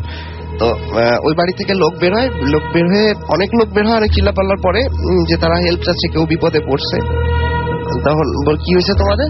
তখন তারা বলছে যে আমরা আমাদের আলো নিভে গেছে, আমাদের আলো দরকার। তখন তারা বাড়ি থেকে আলো টালো এনে দেয় এবং তারা ওইখানে আজান দেওয়া পর্যন্ত অপেক্ষা করতে থাকে। ঠিক ওই বাড়িটা, যে বাড়ি থেকে আলো টালো দিল সেখানে তারা নৌকা থেকে উঠে যায়। ওকে। পরে ওই লোকটা কিন্তু সবসময় নৌকার উপর অবজার্ভ রাখতেছিল যে কি ঘটনা ঘটতেছে নৌকার মধ্যে, কারণ একটা লাশ নিয়ে যাচ্ছে, বাড়িতে যদি কিছুই না নিয়ে যেতে পারে বা তাহলে তো এটা মানে তাদের কাছেও খারাপ লাগবে যে আমি একটা লাইবিলিটি নিয়ে গেলাম, আমি সেটা ফুলফিল করতে পারলাম না। এন্ড দ্য এন্ড যখন আজান দিল, হঠাৎ করেই তারা ভিজিবল সবাই দেখলো যে নৌকাটা অনেকখানি উপরে উঠে গেছে, মানে যতটা ওয়েট ছিল ওই যে পানি ছুঁই ছুঁই ছিল সেটা থেকে নৌকা অনেক জেগে গেল। তখন তারা বুঝতে পারলো যে হ্যাঁ, যে সেটা ছিল এবং সেটা চলে গেছে। আচ্ছা, এটা কিন্তু আজানের সাথে সাথে হয়েছে। পরে তারা আবার নৌকা নিয়ে, এবং ওই বাড়ির লোকজনকে কিছু বললো না, বললো যে আমরা অনেক দূর থেকে আসছি, টায়ার্ড, আমরা অপেক্ষা করছি, কিন্তু তারা ভিতরে ভিতরে অনেক ভয় পাচ্ছিল। পরে আবার সেই নৌকা নিয়ে তারা বাড়ির দিকে রওনা দেয় এবং অ্যাটলিস্ট তারা যখন যায়, গেট ওয়াজ যে এর মধ্যে ওই লাস্টটা অর্ধেক হাফ পার্সেন্ট অলরেডি শেষ, মানে পুরোটা শেষ করতে পারেনি। ওই নিচ থেকে অর্ধেক শেষ, পরে ওইটাকেই দাফন করা হয় এবং এটা সবাই জানে, ওই এলাকার সবাই মোটামুটি এটার সাথে। ওকে ফাইন, আমরা একটা ঘটনা শুনলাম এন্ড আমরা আবারও একটা ঘটনায় যাব এবং এই ঘটনাটা অবশ্যই কেউ একজন ইমেল করেছেন আমাদেরকে, তার ঘটনাটা আমরা শোনাবো। এবং যিনি ইমেল করেছেন তিনি লিখেছেন যে ভাইয়া কেমন আছেন, আমি আজকে আমার একটা ইন্ডিয়ান ফ্রেন্ডের কাছ থেকে শোনা ঘটনা আপনাদের সাথে শেয়ার করব। আমি তার কাছ থেকে ঘটনাটা যেভাবে শুনেছি আপনাদেরকে সেভাবেই বলছি। আমার সাথে তার ফেসবুকে কথা হতো, আমি তাকে ভূত এফএম-এর কথা বলেছি, সে আমাকে স্টোরিটা বলেছে এবং আপনাদের সবার সাথে শেয়ার করার জন্য রিকোয়েস্ট করেছে। ঘটনাটা আমার আঙ্কেলকে নিয়ে। 1996 এর দিকে আমার আঙ্কেলের চাকরির সুবাদে কলকাতা থেকে কর্ণাটক ইউপিতে ট্রান্সফার করা হয়। কর্ণাটকের একটা গ্রামে তার পোস্টিং পড়ে। আঙ্কেল পুলিশে ছিল, তাই অনেক রাত পর্যন্ত অফিসে থাকতে হতো। একদিন আঙ্কেলের অফিস থেকে বের হতে হতে প্রায় রাত 12টা বেজে যায়। সেদিন রাতে খুব বৃষ্টি হচ্ছিল। কোয়ার্টারে যেতে অনেক দেরি হয়ে যাবে বলে আঙ্কেল গ্রামের একটা শর্টকাট নেয়। এখানে বলে রাখা দরকার যে সেই রাস্তাটা পাকা ছিল এবং অনেক নির্জন জায়গা দিয়ে রাস্তাটা গেছে। রাস্তার দুই ধারে শুধু গাছ ছিল এবং আশেপাশে কোনো ঘর বাড়ি ছিল না, একদম নিরিবিলিতে ছিল। আর রাস্তাটা সম্পর্কে অনেকে অনেক কথা বলতো যে রাস্তাটা ভালো না ইত্যাদি। তো আঙ্কেল সব বুঝে শুনেই রাস্তাটা ধরে চলতে থাকে। তার কোনো ভয় লাগছিল না, কারণ তিনি জিন ভূত বিশ্বাস করতেন না। আস্তে আস্তে যেন বৃষ্টির বেগ বাড়ছিল। হেডলাইটের আলোতে যতটুকু দেখা যাচ্ছিল, তিনি অনেকক্ষণ ধরে বাইক চালাচ্ছিলেন এবং ঘড়িতে দিকে তাকিয়েছিলেন যে 1:30 পার হয়ে গেছে। হঠাৎ তিনি হেডলাইটের ঝাপসা আলোতে একটা মেয়েকে দেখতে পেলেন এবং তিনি ভাবলেন যে এত রাত্রে এখানে একটা মেয়ে কি করছে। তিনি মেয়েটার যখন একটু কাছাকাছি আসলেন তখন দেখলেন যে মেয়েটা একটা লাল বিয়ের শাড়ি পরেছিল এবং সে সম্পূর্ণ ভিজেছিল আর রাস্তার ধার থেকে আঙ্কেলকে বাইক দাঁড় করানোর জন্য ইশারা করছিল। হেডলাইটের আলো থেকে স্পষ্ট দেখা যাচ্ছিল আঙ্কেল বাইক থামাতে গিয়েও কেন যেন থামালেন না। তিনি অনেক স্পিডে মেয়েকে পাস করে চলে গেলেন। তিনি ভাবলেন যে মেয়েটার কাছে দাঁড়ানোর দরকার ছিল, না জানি কোন বিপদে পড়েছে। তিনি মনে করলেন যে বাইকটা ঘুরিয়ে মেয়েটার কাছে ফেরত যাবেন। হঠাৎ তার রাস্তার ধারে চোখ পড়ল। তিনি দেখলেন যে সেই মেয়েটি আবারও রাস্তার ধারে দাঁড়িয়ে আছে আর একইভাবে লিফট চাইছে, একটু আগে যাকে তিনি পেছনে ফেলে এসেছেন। আঙ্কেল মোটেও ভীতু ছিলেন না, কিন্তু তিনি মেয়েটিকে দেখে প্রচন্ড ভয় পেয়ে গেলেন আর এবার আরো জোরে মোটর বাইকটাকে মেয়েটাকে পাস করে চলে গেলেন। তিনি বুঝলেন যে তার হাত পা অবশ হয়ে যাচ্ছে। মেরুদণ্ড দিয়ে যেন শীতল স্রোত প্রবাহিত হতে লাগলো। তিনি কিছু দূরে গিয়ে হঠাৎ দেখলেন যে সেই মেয়েটি আবার রাস্তার ধারে দাঁড়িয়ে। তিনি তার বাইকের স্পিড আরো বাড়িয়ে দিলেন। তিনি ব্যাক ভিউ মিররে দেখলেন যে মেয়েটা একটা অদ্ভুত রকম হাসি দিয়ে তার বাইকের পেছনে পেছনে দৌড়াচ্ছে। তিনি স্পিড মিটারে তাকিয়ে দেখলেন যে তার বাইকের স্পিড প্রায় 100 ক্রস করে ফেলেছে। এটা দেখে তিনি আরো ভয় পেয়ে গেলেন। তিনি মনে মনে হনুমান চল্লিশা পড়তে লাগলেন। তার মাথা কাজ করছিল না। এভাবে কতক্ষণ তিনি বাইক চালিয়েছেন তার মনে নেই। তিনি কোনো এক সময় একটা হাটে পৌঁছান এবং সেখানে নাইট গার্ডদের দেখতে পেয়ে তিনি তাদের কাছে যে অজ্ঞান হয়ে পড়ে যান। পরে তিনি পুলিশের চাকরিও ছেড়ে দেন। ভাইয়া, সে যখন আমাকে ঘটনাটা বলে তখন আমার হাত পা ঠান্ডা হয়ে গিয়েছিল এবং এখন আমি আপনাদের যখন লিখছি তখনও আমার খুব ভয় করছে।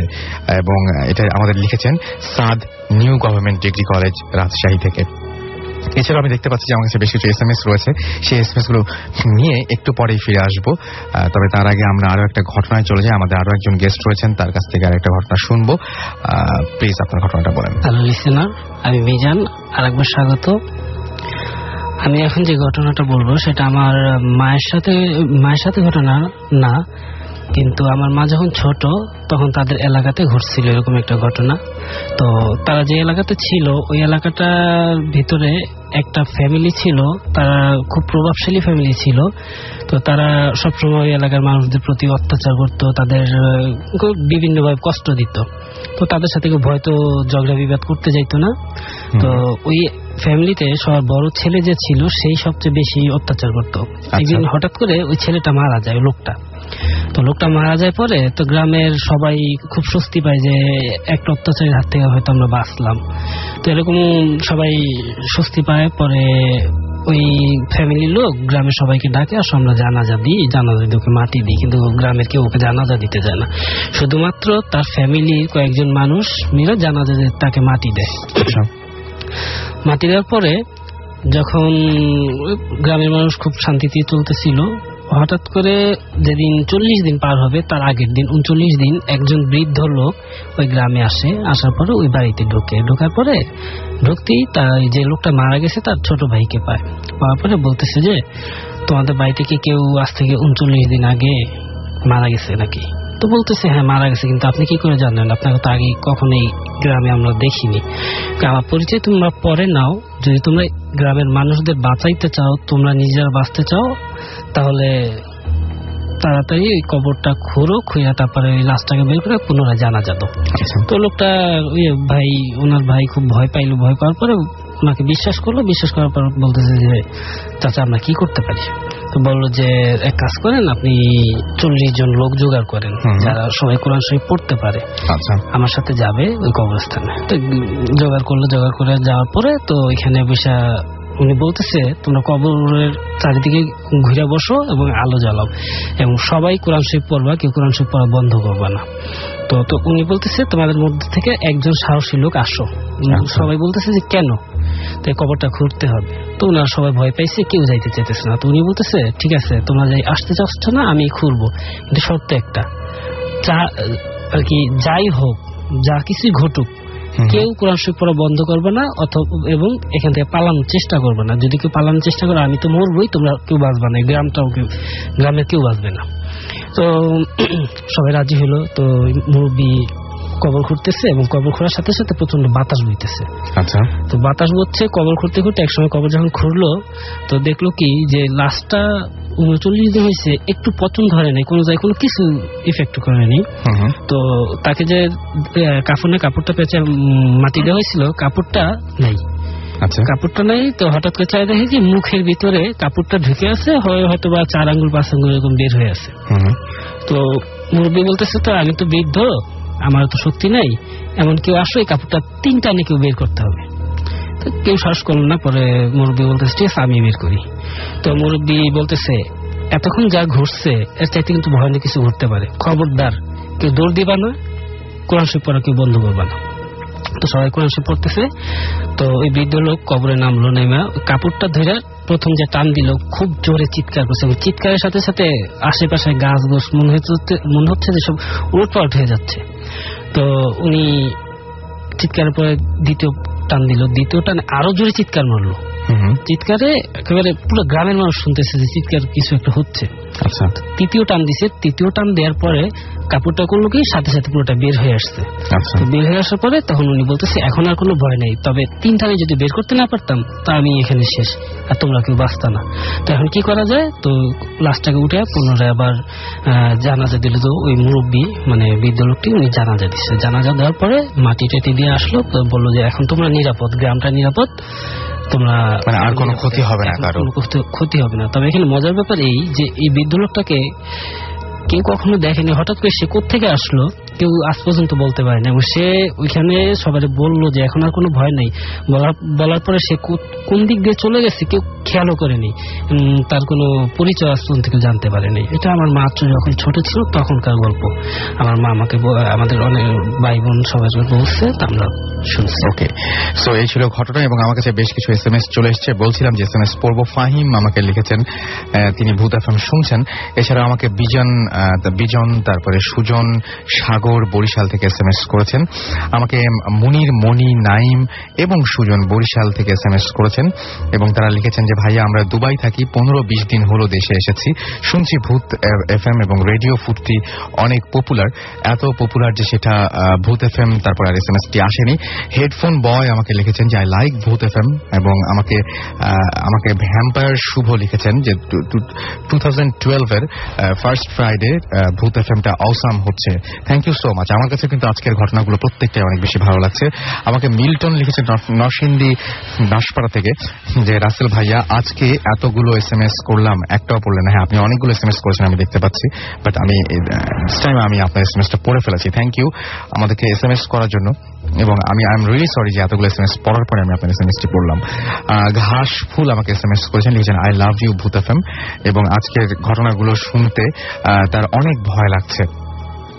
আচ্ছা, আমারও অনেক ভয় লাগছিল যখন আমি ঘটনাগুলো শুনছিলাম, তখন আমারও অনেক বেশি ভয় লাগছিল এবং এর পরেও কিন্তু আরো বেশ কিছু ঘটনা রয়েছে। সো স্টে টিউনড রেডিও ফুর্তি এন্ড ডোন্ট স্টপ দ্য ফুর্তি। ইমরান লিখেছেন, ইমরান সোহাগ স্বর্ণা মোহাম্মদপুর থেকে এবং আমাকে লিখেছেন যে প্লিজ আমাদেরকে সাহস দিন, সাহস দিলে তো আপনারা সাহসী হয়ে যাবেন আর বলবেন যে গল্প সব বাজে, একটুও ভয় লাগে না, সুতরাং সাহস কোনোভাবে দেওয়া যাবে না। আমাকে শ্রীকান্ত লিখেছেন যে ভাইয়া ভূত এফএম, আচ্ছা ভূত এফএম প্রোগ্রামে যদি শুনি তাহলে কি ভয় দেখাবা, আমি ঠিক বুঝিনি আপনাদের সেমেস্টার। ঋতু গাজীপুর থেকে লিখেছেন ভাইয়া খুব ভয় লাগছে, তারপর শুনছি। রুবেল সিলেট থেকে লিখেছেন আজকের ঘটনাগুলো খুব ভয়ঙ্কর। মৌ লিখেছেন ভাইয়া আজকের গল্পগুলো খুবই ভয়ঙ্কর, মানে বুঝতে পারছি সবারই অনেক বেশি ভালো লাগছে। সুতরাং আপনারা যত বেশি ভালো ঘটনা পাঠাবেন আমাদের কাছে তত বেশি ভালো ঘটনা আপনাদের সামনে আমরা নিয়ে আসতে পারবো। সুতরাং যারা ভালো ঘটনা বলেন তাদেরকে ভূত এফএমে আসার জন্য উৎসাহিত করার দায়িত্ব একদম পুরোপুরি আপনাদের। এবং সবসময় যে আপনার নিজের ঘটনা হতে হবে তেমন কোনো কথা নেই। আপনার নিজের ঘটনা না হলেও চলবে, সেই ঘটনাটি আপনার পরিবারের কারো হতে পারে, আপনার বন্ধু বান্ধব কারো হতে পারে। কোনো এলাকায় অনেক সময় দেখা যায় যে একটা ঘটনা চালু থাকে, সেরকম একটা চালু ঘটনা হতে পারে। সুতরাং মানে আপনার জীবনেই যে ঘটতে হবে এমন কোনো কথা নেই। সেরকম ঘটনাগুলো আমাদের লিখে পাঠান এবং স্টুডিওতে এসে আমাদের সাথে শেয়ার করুন। আমরা ছোট্ট একটা ব্রেক নিব, তার আগে জানিয়ে যাই যে আমাদের SMS করার নিয়ম হচ্ছে শাউট লিখে স্পেস দিয়ে আপনার নাম লিখে স্পেস দিয়ে আপনার মেসেজ লিখে পাঠিয়ে দিন 9840 নম্বরে। এবং আমাদেরকে ইমেল করতে চাইলে আপনি bhutfm@radiofurti.fm এখানে ইমেল করুন। আমরা নতুন কিছু গেস্ট নিয়ে ফিরে আসছি একটু পরে। স্টে টিউনড রেডিও ফুর্তি এন্ড ডোন্ট স্টপ দ্য ফুর্তি।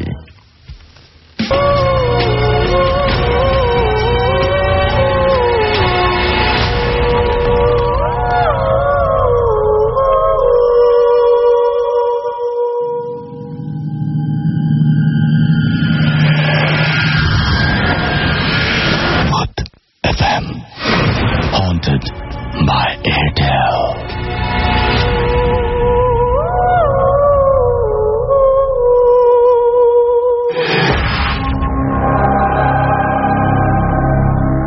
শুনছেন সবসময় রেডিও ফুর্তি, চলছে ভূত এফএম হন্টেড বাই এয়ারটেল। আছি আমি রাসেল, আমার সঙ্গে আছে মাসুম এবং আজকের গেস্টরা আমাদের সাথে উপস্থিত রয়েছেন। এবং আপনি যদি আজকের শোটা সামহাও মিস করেন তাহলেও চিন্তা করার কিছু নেই, আপনি শোটা আবারও শুনতে পাবেন। সেই জন্য যেটা করতে হবে, আপনাকে এয়ারটেল নাম্বার থেকে ডায়াল করতে হবে 4040 এবং সিলেক্ট করতে হবে চ্যানেল 22 এবং তারপরে দেখবেন যে আপনি পুরনো শোগুলো একের পর এক শোনার অপশন পাচ্ছেন। এছাড়াও now listeners can get the Bhoot FM tune as their caller tunes, my tunes from Airtel. এবং সেটার জন্য আপনি যেটা করতে হবে, you have to send SMS, এবং SMS-টা পাঠানোর নিয়মটি হচ্ছে মোবাইলের মেসেজ অপশনে গিয়ে টাইপ করতে হবে CT স্পেস দিয়ে কোড নাম্বার লিখতে হবে, সেটা হচ্ছে 92125, এবং পাঠিয়ে দিতে হবে 3123 নাম্বারে।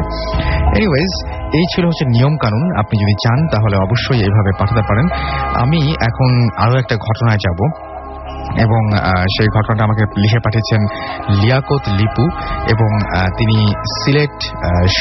সিলেট শাহী ঈদগাহ হোসনাবাদ আবাসিক এলাকা সিলেট থেকে লিখেছেন এই ঘটনাটি। তিনি লিখেছেন যে আমি যে ঘটনাটি বলবো সেই ঘটনাটি আমার জীবনের কোনো ঘটনা না, এটি আমার শোনা একটি ঘটনা। আমি সিলেটে থাকি, তাই আমি চা এবং চা বাগানের সাথে খুব পরিচিত। আমার বাসার পাশে যে চা বাগানটা, সেই বাগানের একটি ঘটনা বলবো। আমি একদিন বিকেলে চা বাগানে যাই। বাগানে পাহারাদারদের সাথে গল্পের সময় তার কাছ থেকে ঘটনাটা শুনি। ঘটনাটি 3 বছর আগের একটি ঘটনা। বাগানে এক রাতে পাহারাদার পাহারা দিচ্ছিল। বাগানের 10 নম্বরে পাহারা দেবার সময় সে দেখে যে একটি অতি সুন্দর মেয়ে রাতে চা পাতা তুলছে। সে তার কাছে যায়, তাকে বলে, রাতে পাতা তুলছো কেন? সে তাকে জবাব দেয়, আমি সব সময় রাতে পাতা তুলি, আমি দিনের বেলা পাতা তুলতে পারি না। পাহারাদার এই কথাকে পাত্তা না দিয়ে বলে, দিদি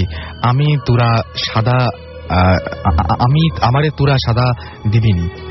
অর্থাৎ যেটার মানে শুদ্ধ ভাষায় বলতে গেলে যেটা হয় সেটা হচ্ছে, দিদি আমার কিছু জর্দা পাতা দিবেন?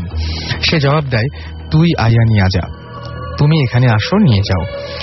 সে কথা শুনে এবং সেই অনুযায়ী জর্দা আনতে যায় সেই গার্ড, এবং তখন সেই মেয়েটি তার চোখের মায়াজালে পাহারাদারকে আটকে ফেলে এবং তার বাক শক্তি নষ্ট হয়ে যায়। সে দেখতে পায় সেই সুন্দরী নারী আস্তে আস্তে কুৎসিত চেহারায় পরিণত হচ্ছে এবং দেখে যে তার চোখ থেকে রক্ত বের হচ্ছে। তাকে বলে, আমার কাছে কেন আসলে তুমি জানো না এই বাগানে আমি এই বাগানে যা ইচ্ছা তা করব, কেউ আমাকে বাধা দিলে তাকে মেরে ফেলবো। তারপর নারী তাকে তার বুকে কয়েকটা আঁচড় দিয়ে তাকে অজ্ঞান করে ফেলে। পরের দিন তাকে তার সহকর্মীরা বাসায় নিয়ে আসে এবং সে সবাইকে বলে যে রাতের ঘটনা কি ঘটেছিল সেখানে। সে বলে, আমার বুকে যখন আঁচড় দেয় তারপরে মনে হয়েছিল যে আমার বুকে অনেক ভারী কিছু দিয়ে আঘাত করা হচ্ছে। সেই পাহারাদার প্রতি রাতে সেই নারীকে ঘুমের মধ্যে দেখতে পায়। সে তাকে মারার জন্য তাড়া করে বেড়াচ্ছে। অনেকদিন অসুস্থ থাকার কারণে সে মারা যায় এবং সেই 10 নম্বরে এরপর অনেকে সেই মেয়েকে দেখেছে, তবে কেউ তার কাছে যায়নি। এই ছিল ঘটনা, এবং এটা সিলেটের চা বাগানে একটা অন্যরকম ঘটনা ছিল, সেই জন্যই পড়লাম। সাথে আমাকে লিখেছেন যে আই লাভ ভূত এফএম, এবং তিনি বলেছেন যে তিনি অনেক SMS পাঠিয়েছেন কিন্তু পড়া হয়নি, এবং এই মুহূর্তে আমি আপনার SMS পড়ে ফেলেছি এবং আমার মনে হয় যে আপনি অনেক খুশি। সেজন্য জাহিদ এবং হালিম লিখেছেন, থ্যাংক ইউ ভূত এফএম। এছাড়াও উৎস ময়মনসিং থেকে আমাদের SMS করেছেন যে আজকের ঘটনাগুলো তার অনেক ভালো লাগছে, এবং তিনি বলছেন যে আরো ভয় চাই এবং নতুন বছরে থ্যাঙ্কস। আশা করছি পুরো বছর জুড়ে আপনি ভয় পেতে থাকবেন, এবং আমরা তো চেষ্টা করছি সব রকমের। আরো যদি বেশি ভয় পেতে চান তাহলে এমন একটা সিস্টেম করেন যে দেখা গেল যে মাঝরাত্রে অ্যালার্ম দিয়ে রাখলেন, 3টার সময় ঘড়িতে অ্যালার্ম বাজলো, ঘুম থেকে জেগে উঠলেন। এরকম ভাবে আপনি নিজে আরো বেশি ভয় পাওয়ার চেষ্টা করে দেখতে পারেন। রতন বাড্ডা থেকে লিখেছেন যে আমরা ভূত এফএম শুনছি, এবং এটা তার প্রথম SMS। আচল খুলনা থেকে লিখেছেন আজকের ঘটনাগুলো খুবই হরিবল এবং থ্যাঙ্কস জানিয়েছেন, সেজন্য ইউ আর মোস্ট ওয়েলকাম, এবং আশা করছি পরবর্তী ঘটনাগুলো আপনাদের ভালো লাগবে। ইমাম হুসাইন আমাদের SMS করেছেন। এছাড়া আমাদের SMS করেছেন গিয়াস, তিনি বলেছেন ভূত এফএম তার অনেক পছন্দ। মিশাদ আমাদের SMS করেছেন উত্তরা থেকে, এবং তিনি 8th ফ্লোরে ছাদে বসে একা একা ভূত এফএম শুনছেন, অনেক ভালো লাগার কথা। কলি আমাদের SMS করেছেন নারায়ণগঞ্জ থেকে, এবং তিনি বলছেন যে আজকে সব স্টোরিগুলোই খুব ভয় লাগছে। এছাড়া আমাকে SMS করেছেন মমিন আসাদ সাজু মতিঝিল থেকে। এছাড়া আমাদের SMS করেছেন দেখতে পাচ্ছি রফিক মিলি আমাদের SMS করেছেন আমাদের মিলন যশোর থেকে আমাদের SMS করেছেন নেওয়াজ আলম রফিক নয়ন সহ আরো অনেকে। আপনি যদি আমাদের SMS করতে চান তাহলে খুব সহজ একটা নিয়ম আছে, আপনার মোবাইলের মেসেজ অপশনে চলে যান, সেখানে গিয়ে টাইপ করুন SHOUT শাউট স্পেস আপনার নাম স্পেস আপনার মেসেজ, আর পাঠিয়ে দিন 9840 নম্বরে। আমি সরাসরি চলে যাব আমাদের একজন গেস্টের কাছে এবং তার কাছে শুনতে চাইবো যে আপনার পরিচয়টাকে দিবেন প্লিজ সবাইকে। হ্যালো লিসনার, আমি ফাহিম, ঢাকা সিটি কলেজ থেকে। একটু কাছে নিয়ে কথা বলতে হবে। আমি কিছু ঘটনা শেয়ার করতে চাই এখানে। তার মধ্যে ফার্স্ট আমি যেটা শেয়ার করবো সেটা হচ্ছে আমার সাথে ঘটে যাওয়া 4টার মধ্যে সেকেন্ডটা। তখন আমি এইচএসসি পরীক্ষা দেই মাত্র এইচএসসি পরীক্ষা দেওয়ার পরে আমি ঢাকা ইউনিভার্সিটির জন্য ট্রাই করি, বাট ফার্স্ট টাইম হয় না। তো সেকেন্ড টাইমের জন্য ট্রাই করে ড্রপ দিই এবং তখন বাড়িতে ছিলাম, নানুর বাড়িতে। তো আমি তখন সময় কাটানোর জন্য টিউশনি করতাম। তো টিউশনিটা আমার যে বাড়ি টিউশনি করতাম সেটা আমার নানুর বাড়ি থেকে মেইন পথ দিয়ে গেলে প্রায় 2 কিলোর মতো, কিন্তু একটা শর্টকাট ওয়ে আছে কাঁচা পথ বিলের ভিতর দিয়া, সেখানে গেলে আপনার আধা ঘন্টার মতো সময় লাগে মাত্র। তো আমি ওই মেইন পথ দিয়ে না যেয়া সবসময় ওই শর্টকাট ওয়ে দিয়ে যেতাম। তো এভাবে 5 থেকে 6 মাস কাটার পর আমার এক শুভাকাঙ্ক্ষী হঠাৎ করে আমাকে জিজ্ঞেস করে, তুমি প্রতিদিন এখানে রাস্তা দিয়ে কোথায় যাও? তো আমি তখন ওনাকে জিজ্ঞেস করছি, আমার তো আঙ্কেল আমার একটা টিউশন আছে, আমি ওখানে টিউশনি করতে যাই। তো উনি আমাকে বললো যে এই রাস্তাটা তো ভালো না, তুমি এই রাস্তা দিয়ে আর যেও না, সুন্দর করে তুমি অন্য যে পথটা আছে সেখান দিয়ে যাইও। তো আমি ওনাকে জিজ্ঞেস করলাম, খারাপ মানে বুঝলাম না, তুমি যে খারাপ কি তুমি সেটা বোঝার দরকার নেই, তুমি রাস্তাতে যেও না, তোমার ভালোর জন্য বলছি, সুন্দর করে রাস্তাতে যেও না। তারপর আমি ওনার কথা অ্যাভয়েড করে ওই রাস্তা দিয়ে বরাবর যেতে থাকলাম, কারণ আমার কাছে মনে হলো যে 2 কিলোমিটার হাঁটা সম্ভব না, শর্টকাট ওয়ে দিয়ে যাই।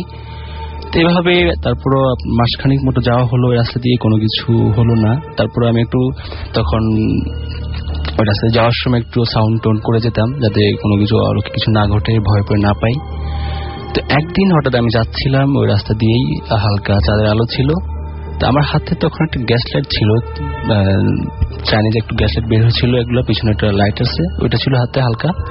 আমি যাচ্ছিলাম, যাওয়ার কিছুক্ষণ পরেই ওই রাস্তার, আবার একটা কথা বলে রাখি, ওই রাস্তার পাশে একটা বাড়ি আছে, খোঁড়ার বাড়ি।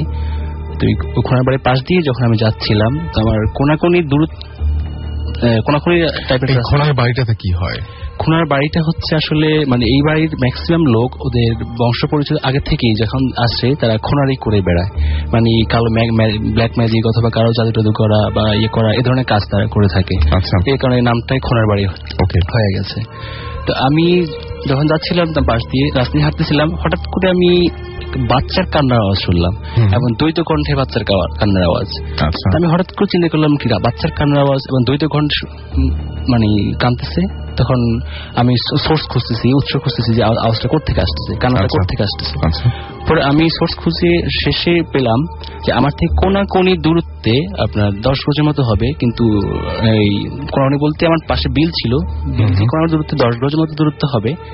দুটো বাচ্চা আমি স্পষ্ট দেখতে পাচ্ছি, মানে আধা চাঁদের আলো আছে, অর্ধ চাঁদের আলো, মানে দুটো বাচ্চা হাতাহাতি করতেছে আর কাঁদতেছে। আচ্ছা, ঠিক তখন আমি মনে করছি যে পাশে তো পাশে কিছু একটা কথা বলে রাখি, পাশে কিছু নতুন বাড়িও ছিল, আগে সোনার বাড়িটার পাশে একটা বাড়িও ছিল রাস্তার অপোজিটে একটু দূরে।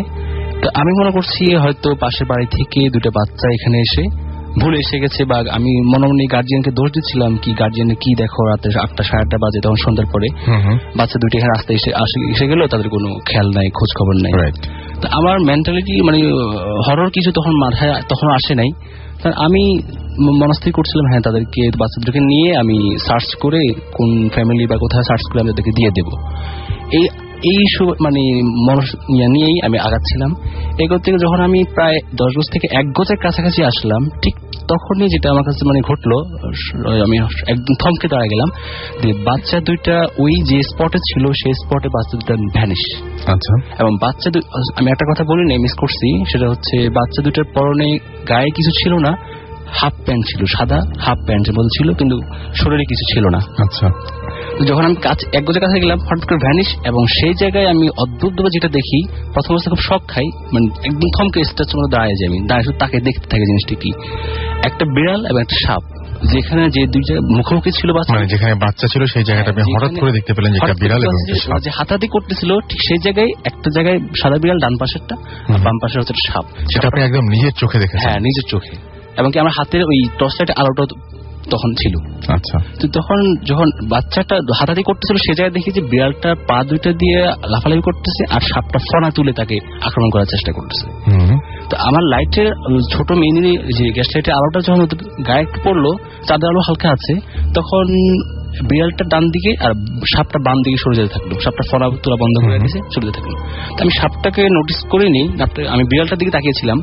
বিড়ালটা বেশি দূর না, 1 গজ কি 1.5 গজ যাওয়ার পরে ঠিক নর্মাল আমরা বিড়ালগুলোকে যেভাবে দেখি যে কিছু দূর যাওয়ার পর আমরা যখন টাই দিতে চাই, কিছু দূর যাওয়ার পর একটু পেছনে ফিরে তাকাই আবার।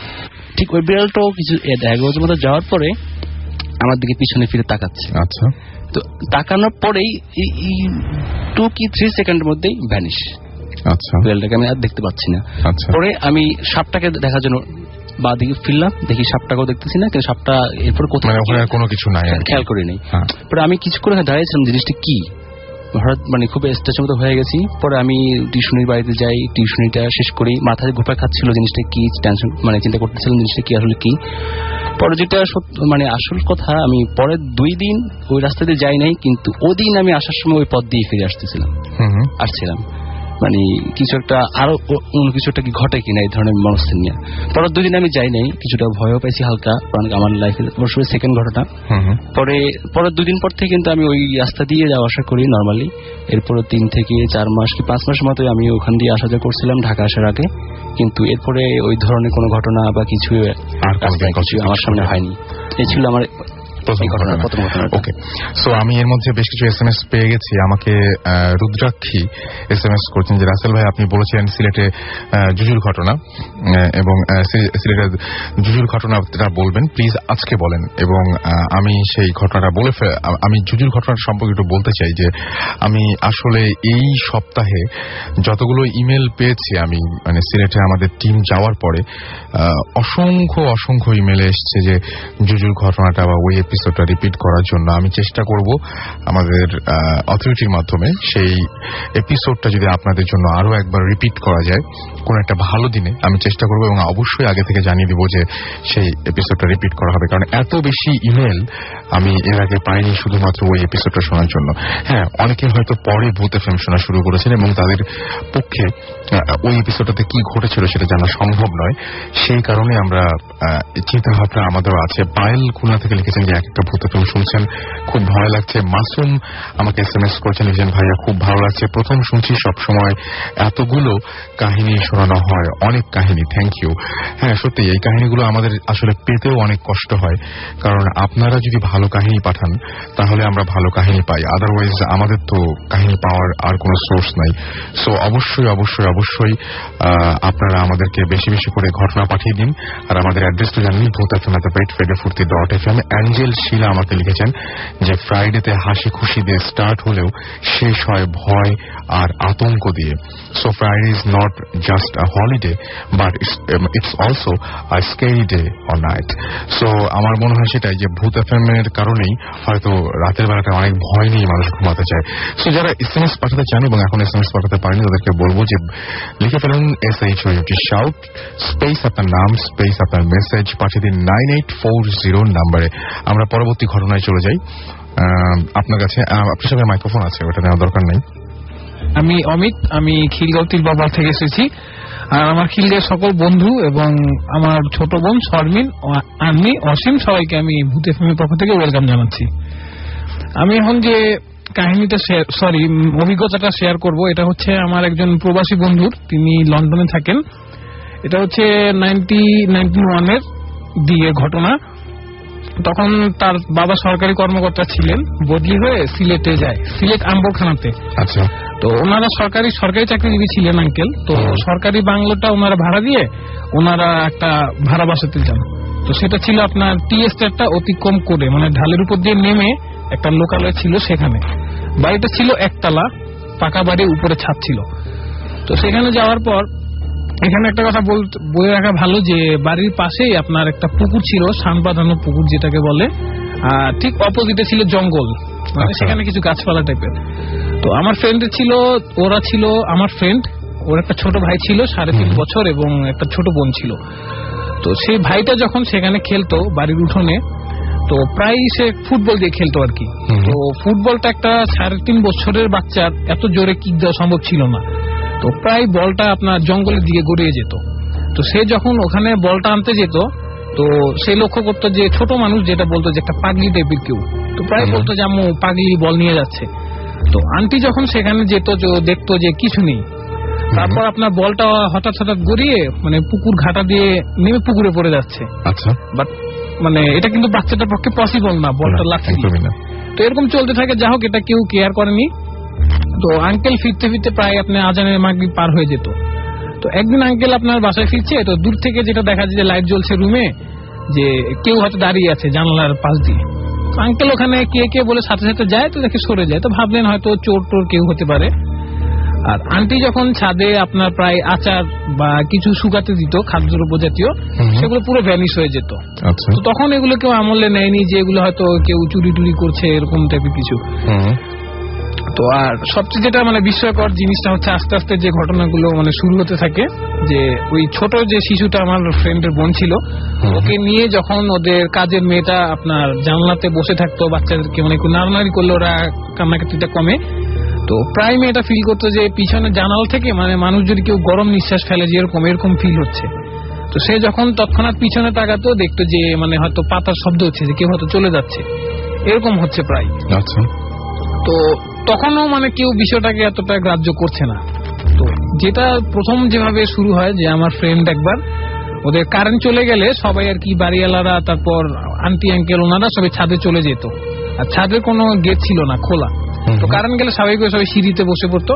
তো আমার ফ্রেন্ডের পরীক্ষা ছিল, পড়ছিল, তো হঠাৎ করে সে বের হওয়ার সময় দেখছে যে যেই রুমটাতে তার বোনকে রাখা হতো ওটা তো খালি। ওখান থেকে আপনার মানে খুব কালো টাইপের কিছু মোটা টাইপের মানে একটু মানবাকৃতির বের হয়ে যাচ্ছে। তো এটা আন্টিকে জানায়, আন্টি তেমন একটা কেয়ার করেনি, মানে কেউই তখন সেটা আমলে নিচ্ছে না, এগুলো বিশ্বাস করে না। আচ্ছা, তো যেটা সর্বশেষ ঘটে থাকে যে একদিন আন্টি রান্না করছে রান্নাঘরে, আর ওই বাচ্চাটাকে ঘুম পাড়িয়ে মশারি টশারি লাগিয়ে দেওয়া হয়েছে আর কি। বাচ্চা ঘুমাচ্ছে, সবাই টিভি দেখছে। তো হঠাৎ বাচ্চা বিকট শব্দে কান্না করে উঠছে। তখন আন্টি বলল যে রুমে গিয়ে দেখে আয়, বাবু কাঁদছে কেন। তো মেয়েটা যখন যায়, তো মেয়েটা গিয়ে আর আসে না, কোনো সারা শব্দ নেই।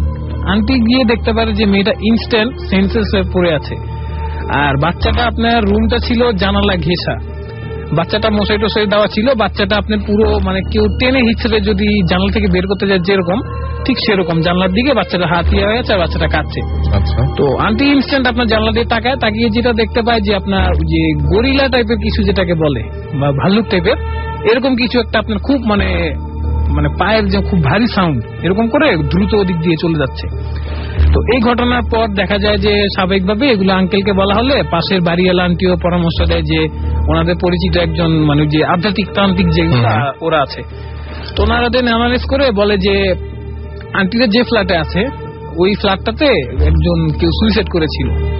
তো তারই মানে যে অতৃপ্ত আত্মাটা ওটা নাকি ঘোরাফেরা করছে এবং সেই কারণে এই সমস্ত জিনিসগুলো ঘটছে। হ্যাঁ, প্রাথমিকভাবে এরকমই। তো তখন ওই আন্টি উপস্থিত ছিল, তো বাড়িওয়ালা আন্টি। তো বাড়িওয়ালা আন্টিকে যখন আমার ফ্রেন্ডের মা জিজ্ঞাসা করলো, তখন উনি বলছে যে তখন স্বীকার করে যে হ্যাঁ ওনার মেয়ে ছিল।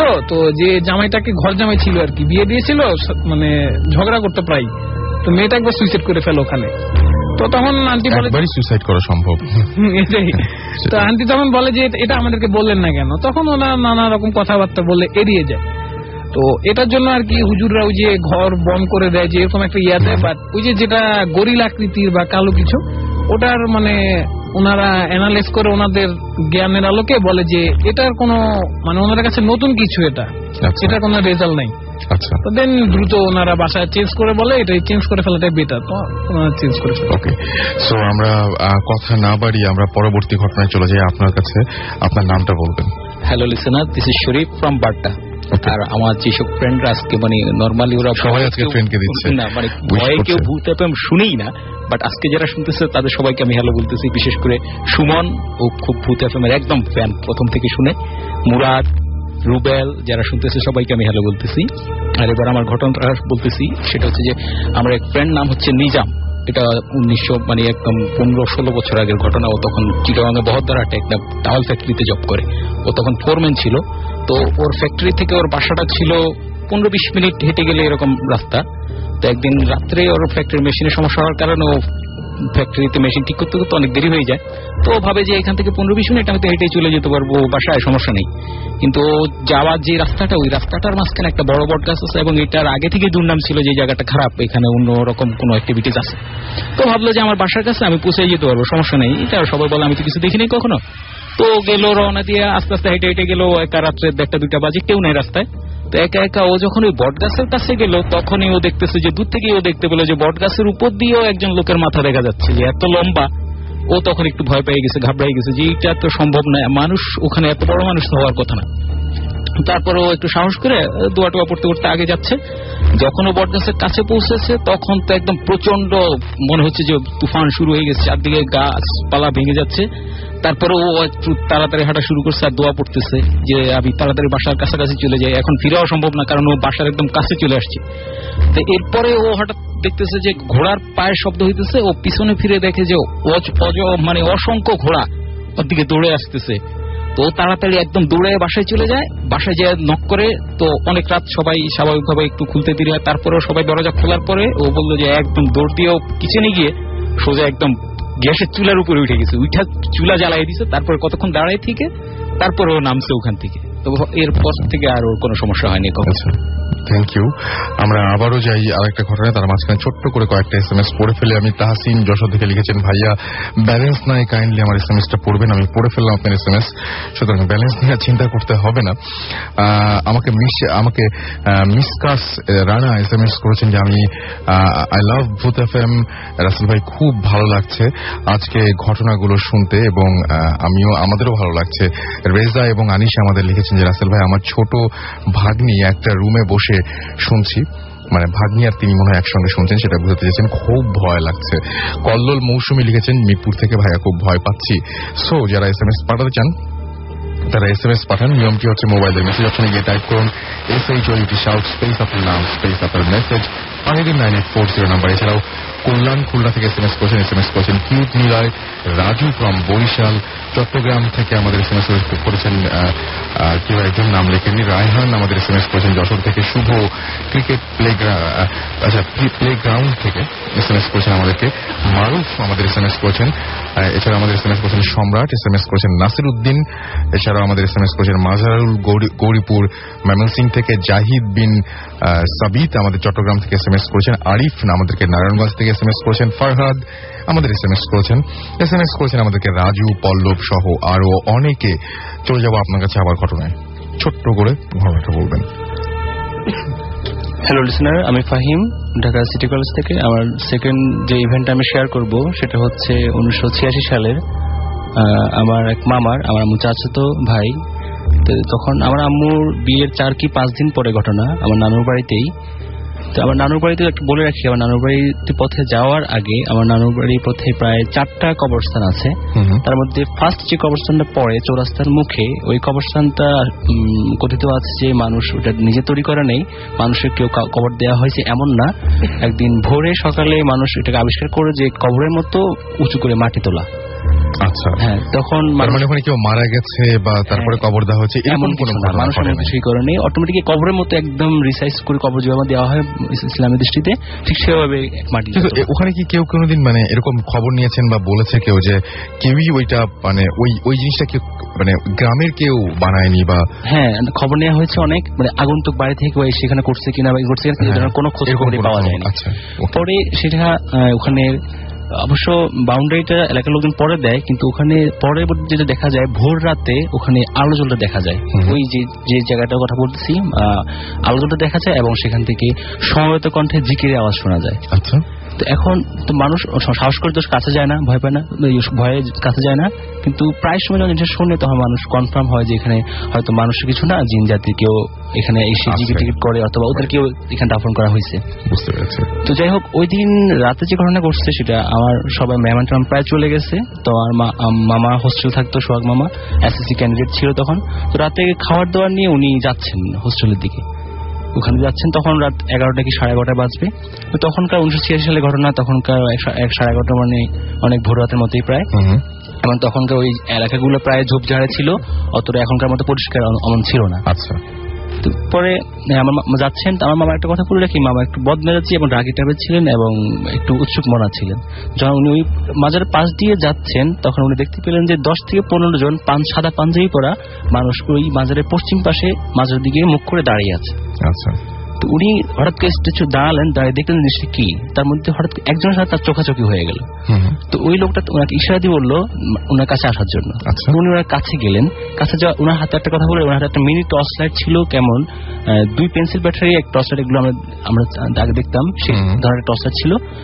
তো উনি কাছে ডাকার পরে ওনাকে মানে হাতে একটা জিনিস, উনি কিছু কথা না বলেই ওনার হাতে একটা জিনিস ধরে দিয়ে ওনাকে বললেন যে তুমি যেখানে যাচ্ছ সেখানে যাও, ওখানে যাওয়ার পরে জিনিসটা খুলে দেখো, এটা খুলো না এবং তোমার মঙ্গল হবে, তোমার ভালো হবে। কিন্তু উনি কি করলেন, ওই বললাম একটু মানে উচ্চপনা টাইপের, উনি ওনার টসটা ওই লোকটার মুখে মেরে বললেন আপনি কে। অমনি মানে যে লোকটা জিন নাকি যে সেটা জানি না, কিন্তু ওনাকে চড় বসিয়ে দিলেন মুখে। আচ্ছা, তো চড় বসিয়ে দেওয়ার পরে তো উনি ওখানে অজ্ঞান হন নাই, কিন্তু ওখানে মাটিতে গড়াগড়ি খাচ্ছিলেন আর গঙ্গানো যেটা বলে তেমন করছিলেন, গড়াগড়ি খাচ্ছিলেন। আচ্ছা, তো চৌরাস্তার মুখের দুই প্রান্ত থেকে দুই লোক যাই হোক আওয়াজ শুনছে, ওনার ওখানে আসছে, আসার পরে দেখা যায় উনি, তোমরা একটা ডাকাম ছিল গনি ভাই বলে সবাই ডাকতো, তোমরা বলছে গনি ভাই এখানে কি করছে, এমন কেন জিজ্ঞেস করতেছে, বাবাকে উনি কিছুই বলতে পারতেছেন না, ওনার বাকশক্তি হারাই গেছে, কোনো কথাই মুখ দিয়ে বলতে পারতেছেন না এবং মুখ দিয়ে অবিরতভাবে লালা যাচ্ছে, মানে প্রচন্ড লালা যাচ্ছে। তো ওনারা ভয় পেয়ে গেছে, ওনাকে নিয়ে বাড়িতে নিয়ে গেল, আমার নানুর বাড়িতে নিয়ে গেল, নিয়ে যে সবাই তো দেখলো, সবাই দেখে জিজ্ঞাসা করতেছে কি হয়েছে, কিন্তু মামা তো কিছুই বলতে পারতেছেন না। ওনার ভাই, বড় ভাই ঢাকা ছিল, ওনাকে খবর দেওয়া হলো, বড় দিন ওনার ঢাকা থেকে আসলেন। তো আসার পরে যেটা হলো, উনি বারবার ওনার ভাইকে বোঝাতে চাইছেন কি একটা, কিন্তু কে বুঝতেছেন না, ওনার ভাইও বুঝতেছেন না, বাবু মামাও বুঝতেছেন না। আচ্ছা, পরে ওনাকে একটা ইশারা করা হলো, ওনাকে হাতে মানে কোনো কলম বা কাগজ দেওয়ার জন্য, উনি লিখে দেবেন কিছু। পরে শখ মামার সামনে দেওয়া হলো, মামা কি করলেন, যখনই লিখতে গেলেন কিছু একটা, ডান হাত দিয়া ওনার ডান হাতটা প্যারালাইজড হয়ে যায়। আচ্ছা, মানে অবশ্য হয়ে যায়, হাত দিয়ে কোনো কিছু করতে পারতেছে না, হাত অবশ্যই ডান হাত অবশ্যই হয়ে যায়। পরে অনেক কষ্টে পরে বুঝাতে পারছে বাবু মামাকে যে ওনাকে সিলেট শাহজালাল মাজারে নিয়ে যাওয়ার জন্য। আচ্ছা, পরে মামা, বড় মামা, বাবু মামা ওনাকে নিয়ে যাওয়া হলো, পরের দিন আরো লোকজন গেল। আশ্চর্য ব্যাপার যেটা, সেটা হচ্ছে শাহজালাল মাজারে যখন মেইন গেট দিয়ে ঢুকার সময় কোনো তদবির কিছু ছাড়াই, কারোর সাথে দেখা সাক্ষাৎ দেখানো হয় নাই, কিন্তু জাস্ট ওখানে ঢুকার সাথে সাথে মামা মানে সোহাগ মামা যিনার এই অবস্থা হয়েছে, বিকট শব্দ করে সালাম দিলেন। মানে ওনার বাকশক্তি ফিরে আসলো। আচ্ছা, তো এরপরে ওখানে হাত কিন্তু এখনো প্যারালাইজড আছে, হাত কিন্তু এখনো ভালো হয়নি। পরে ওখানে খোঁজ খবর নিয়ে কিছু খাদেমের সাথে কথাবার্তা বললো, ওনাদেরকে শেয়ার করলো যে আমাদের এই সমস্যাটা হয়েছে, কাহিনীর এটা। তো খাদেম বললো একটা কথা মিস করছি, যেদিন ঘটনাটা ঘটে ওটা হচ্ছে আরবি মহরমের 10 তারিখ। আচ্ছা, খুবই ইম্পর্টেন্ট, আরবি মহরমের 10 তারিখ ছিল। তো তখন খাদেমকে যা বলো, খাদেম তুমি বলছে দেখেন, উনি জিন জাতির কথা মিন করতেছিলেন, বলছেন যে এই মহরমের 10 তারিখ বা বিশেষ কোনো রাতে বিভিন্ন জায়গা থেকে জিনেরা একত্রিত হয়ে বিভিন্ন জায়গায় জিয়ারত করে আসেন। আচ্ছা, তো এখন আমাদের এখান থেকে কেউ গেছেন কিনা সেটা জানি না, কিন্তু আপনি যেহেতু প্যারালাইজ, হাত এখন ভালো হয় নাই, আমি একটা সাজেশন দিতে পারি, আপনি মিরপুর একটা মাজার আছে সেখানে যাইতে পারেন। মিরপুর মাজারটার নাম আমি বলতে পারতেছি না, সেটা আমি কনফার্ম হতে পারিনি। তো ওনারা ওখান থেকে মিরপুর মাজারে যায়। তো একইভাবে সেম শাহজালাল মাজারে যেটা ঘটলো, সেই সেম কাহিনীটাই মিরপুর মাজারে যাওয়ার পরে ওনার হাত দেখে যে ভালো হয়ে যায়। আচ্ছা, কোনো তদবির বা কিছু ছাড়াই, ঝাড়ফুঁক বা এদের কিছুই করা লাগে না, কোনো হুজুরকে ডাকা লাগে নেই, কিছু করা লাগে না, ভালো হয়ে যায়। পরে ওনারা জিনিসটা ওখানে নিজেরা জিয়ারত করেন, করে এসে তারপর ওনার বাইরে চলে আসেন। তো এই পর্যন্ত উনি ভালো আছেন, এখনো সুস্থ আছেন। তখন তো যে ঘটনা ঘটছিল এরপর থেকে ওনার সাথে কোনো ঘটনা ঘটেনি, অবশ্যই এখন ঢাকা থাকেন, কিন্তু বাড়িতে মাঝে মাঝে যাওয়া আসা হয়। অলরাইট, তো এই ছিল ঘটনা এবং আমরা সেই ঘটনাটা শুনলাম। আপনারা যারা এতক্ষণ আমাদের সঙ্গে আছেন তাদেরকে আরো একবার থ্যাঙ্কস জানাচ্ছি। আপনাদের অসংখ্য SMS পাচ্ছি, আমি দেখতে পাচ্ছি আমাদেরকে SMS করেছেন আতিক, মনিম, বিদ্যুৎ রাজশাহী থেকে, এছাড়া আমাদেরকে সুমন SMS করেছেন, এছাড়া আমাদেরকে SMS করেছেন মুরাদ, আমাদেরকে SMS করেছেন রাত্রি, মিতু, আমাদেরকে গাজীপুর থেকে মামুন SMS করেছেন, এছাড়া আমাদের SMS করেছেন চট্টগ্রাম থেকে রানা, র্যাবিট আমাদের ভূত আমাদের SMS করেছেন, মেহরিন গুলশান থেকে SMS করেছেন, পুলক মিরপুর থেকে SMS করেছেন, শান্তা আমাদের SMS করেছেন। যারা আমাদের SMS করতে চান কিন্তু নিয়ম চ্যানেল তাদেরকে বলে যে আমাদের SMS করার নিয়ম হচ্ছে মোবাইলের মেসেজ অপশনে গিয়ে টাইপ করে ফেলুন SHOUT শাউট স্পেস আপনার নাম স্পেস আপনার মেসেজ পাঠিয়ে দিন 9840 নাম্বারে। আর যারা আমাদের ইমেইল পাঠাতে চান তাদেরকে বলি bhutfm@radiofurti.fm, এটা হচ্ছে আমাদের ইমেল অ্যাড্রেস। এবং এই ইমেল অ্যাড্রেসে আপনার ঘটনা পাঠানোর একটা সময় একটা নিয়ম আছে, সেটা হচ্ছে অবশ্যই আপনাকে নাম, ঠিকানা এবং ফোন নাম্বার সহ আপনার ঘটনাগুলো পাঠাতে হবে। এনিওয়েজ, আমরা ছোট্ট একটা ব্রেকে যাই এবং ছোট্ট একটা ব্রেকের পরে আবারও ফিরে আসবো ছোট্ট কয়েকটা ঘটনা নিয়ে। সেই পর্যন্ত সবাই সুস্থ থাকুন এবং আমরা সঙ্গেই থাকুন, কোথাও যাবেন না। একটু পরেই ফিরে আসছি আমরা।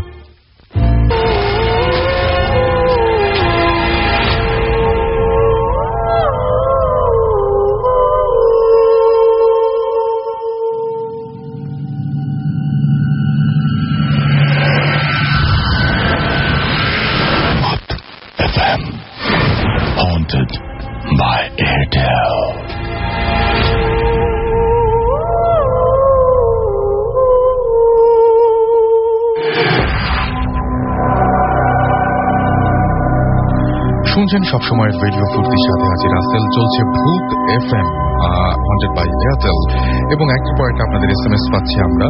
আমাকে SMS করেছেন দেখতে পাচ্ছি তাহির, এছাড়া আমাকে SMS করেছেন দেখতে পাচ্ছি র্যামস গাজীপুর থেকে, এছাড়াও লাইক আমাকে SMS করেছেন সিলেট থেকে, মাসুক SMS করেছেন বাদল ফ্রম ধানমন্ডি, আয়েশা আমাকে SMS করেছেন, এছাড়া আমাকে লিপু SMS করেছেন নোয়াখালী থেকে, শাহেদ মিরপুর থেকে SMS করেছেন, সাগর আমাকে SMS করেছেন দোলা চিটাগং থেকে, এছাড়াও ঘোস্ট গার্ল আমাকে SMS করেছেন, MA কালাম মিরপুর 2 থেকে SMS করেছেন আমাকে প্রয়াস এবং আমাকে SMS করেছেন নাদিম, এছাড়া আমাকে SMS করেছেন শাহেদ সহ আরো অনেকে। আমরা চলে যাব সরাসরি ঘটনায়। ভাই আপনার নামটা বলে আপনার ঘটনাটা একটু শুরু করুন।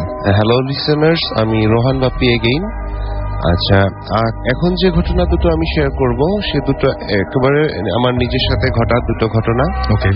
যেটা মানে একেবারে ওতপ্রোতভাবে আমি নিজেই জড়িত ছিলাম এই দুটোর সাথে।